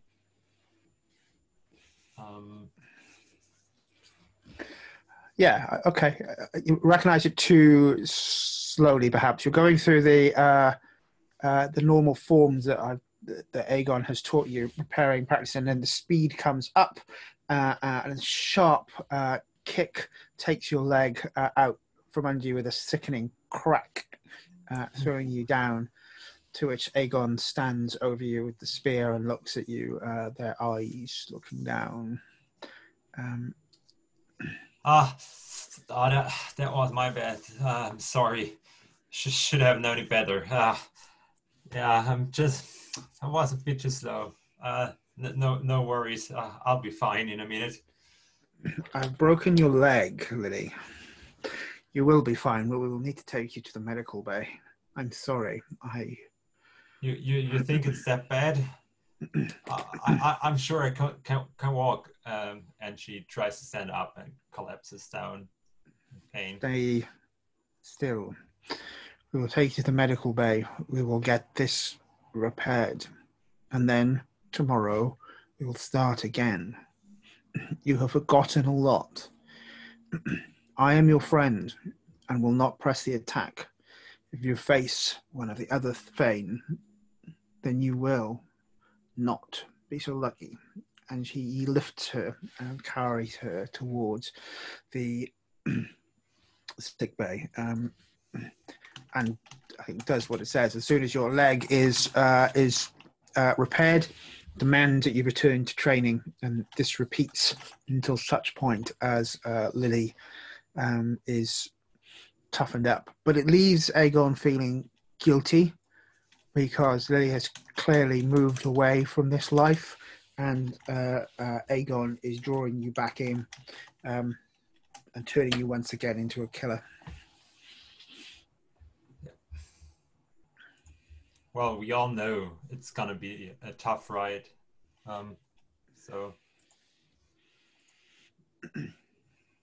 yeah, always, Lily still feels bad as well, because she's sort of anticipated the day that we all would be together, but she just didn't train. That's clearly her fault.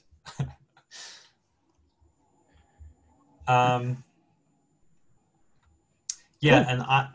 and I want to go back to the scene where Pastor and Lily were checking out the ship and trying to see how far they could go.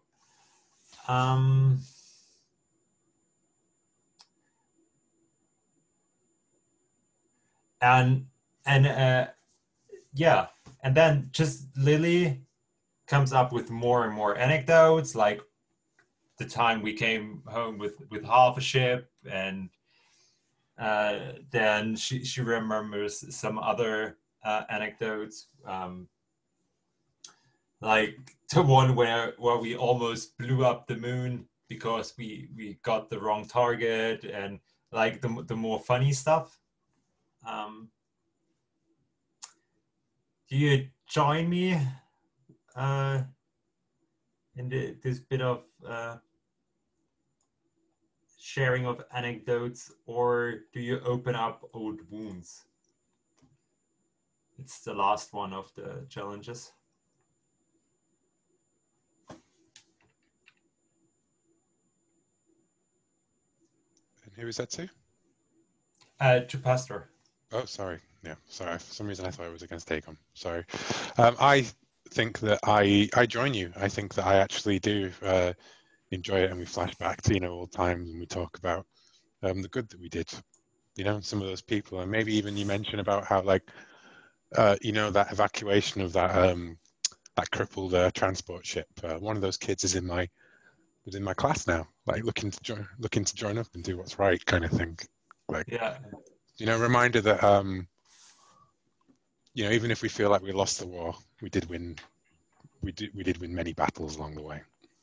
Yeah, we surely did.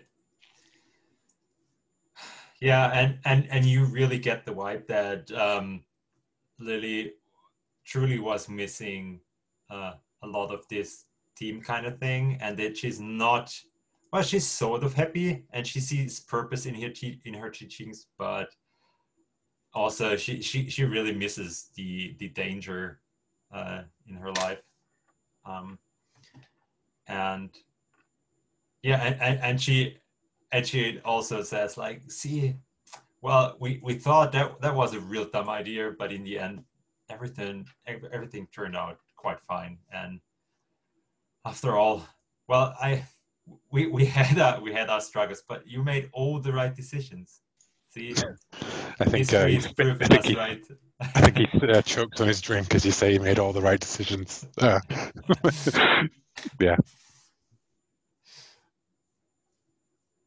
Cool.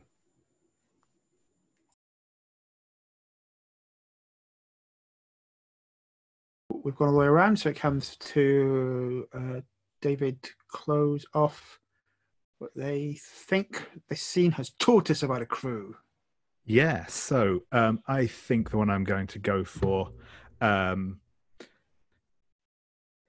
So yeah, because I think that it probably is going to be we're too distracted to focus and plant a seed of doubt in everyone. We ask ourselves, can we really do this, or will this be a suicide mission? As I think what we saw there, people are clearly kind of getting back up to speed, but there's still a lot of like both spoken and unspoken tension going around amongst the crew. So I think that's probably the closest one. So what we all do now is.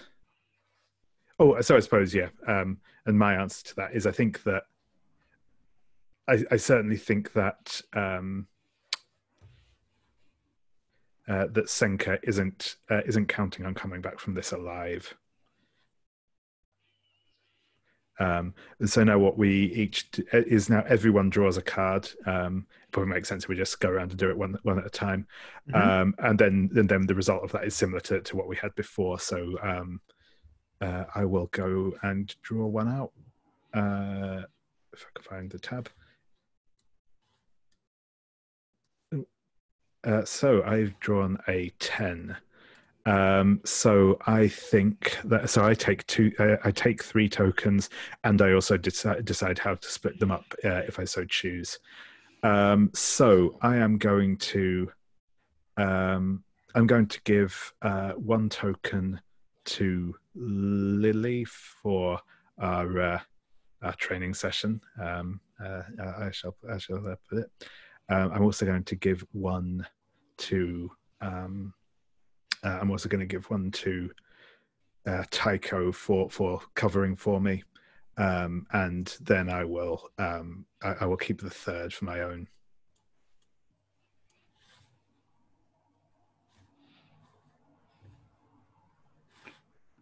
Okay, so go in the order. Yeah, go in the order we've just played. I think is probably the most sensible, folks. So cool. I get a 9, so I take 3 tokens, and I will give 1 to. Where are you keeping track of your tokens, David? At the top of the sheet, you can see like the number. Oh no, I mean Morrison. Sorry, like Okay, it seems like 0 rather than. I see. This is the first one that you've acquired from thing. Sorry. Okay. Indeed. Yeah.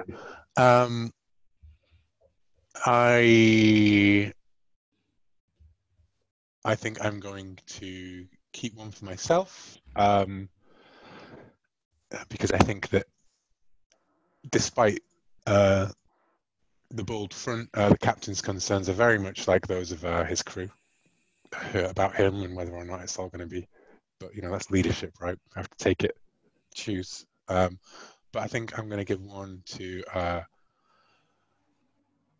the Broken, because I still have faith in you and your abilities. And I'm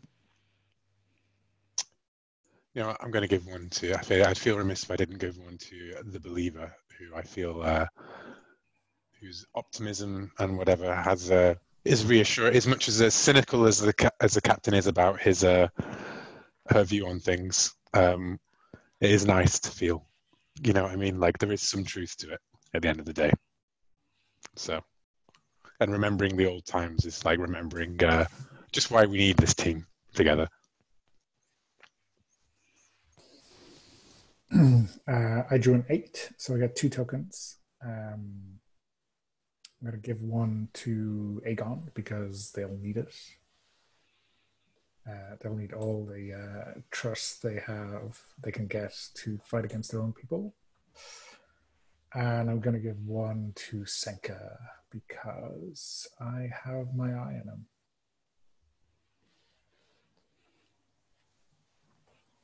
Okay, so it's on me. Next. Oh, for some reason again, it's not letting me do it. Someone want to see if they can flip a card for me? It's not letting me flip. I think that if someone clicks on the deck, like it sort of freezes the top card until that's the person who clicks on it again. Okay. You know? So I can't do it. So probably be Donna, I guess. Yep. So that's 4. Sure. So a 4 is take 1 token. I'm going to give that token to Lily because Aegon genuine feelings remorse that he has dragged her back into this life.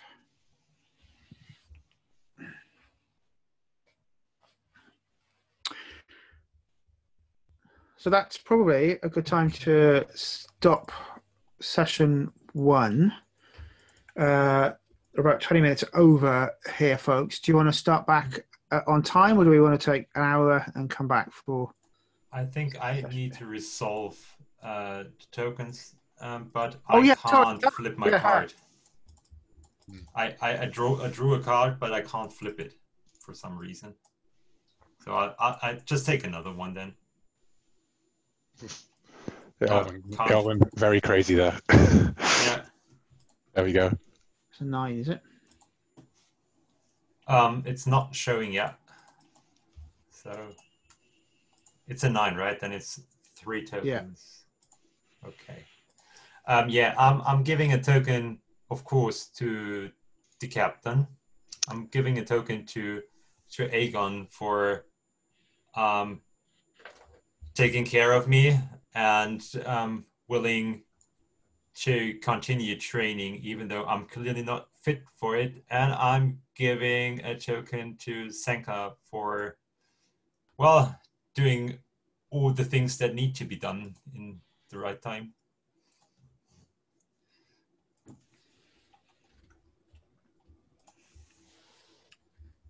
Is that everyone through? No, I think, isn't it? Yeah. Yeah. So, same question then, folks. So I'll stop recording session 1 here.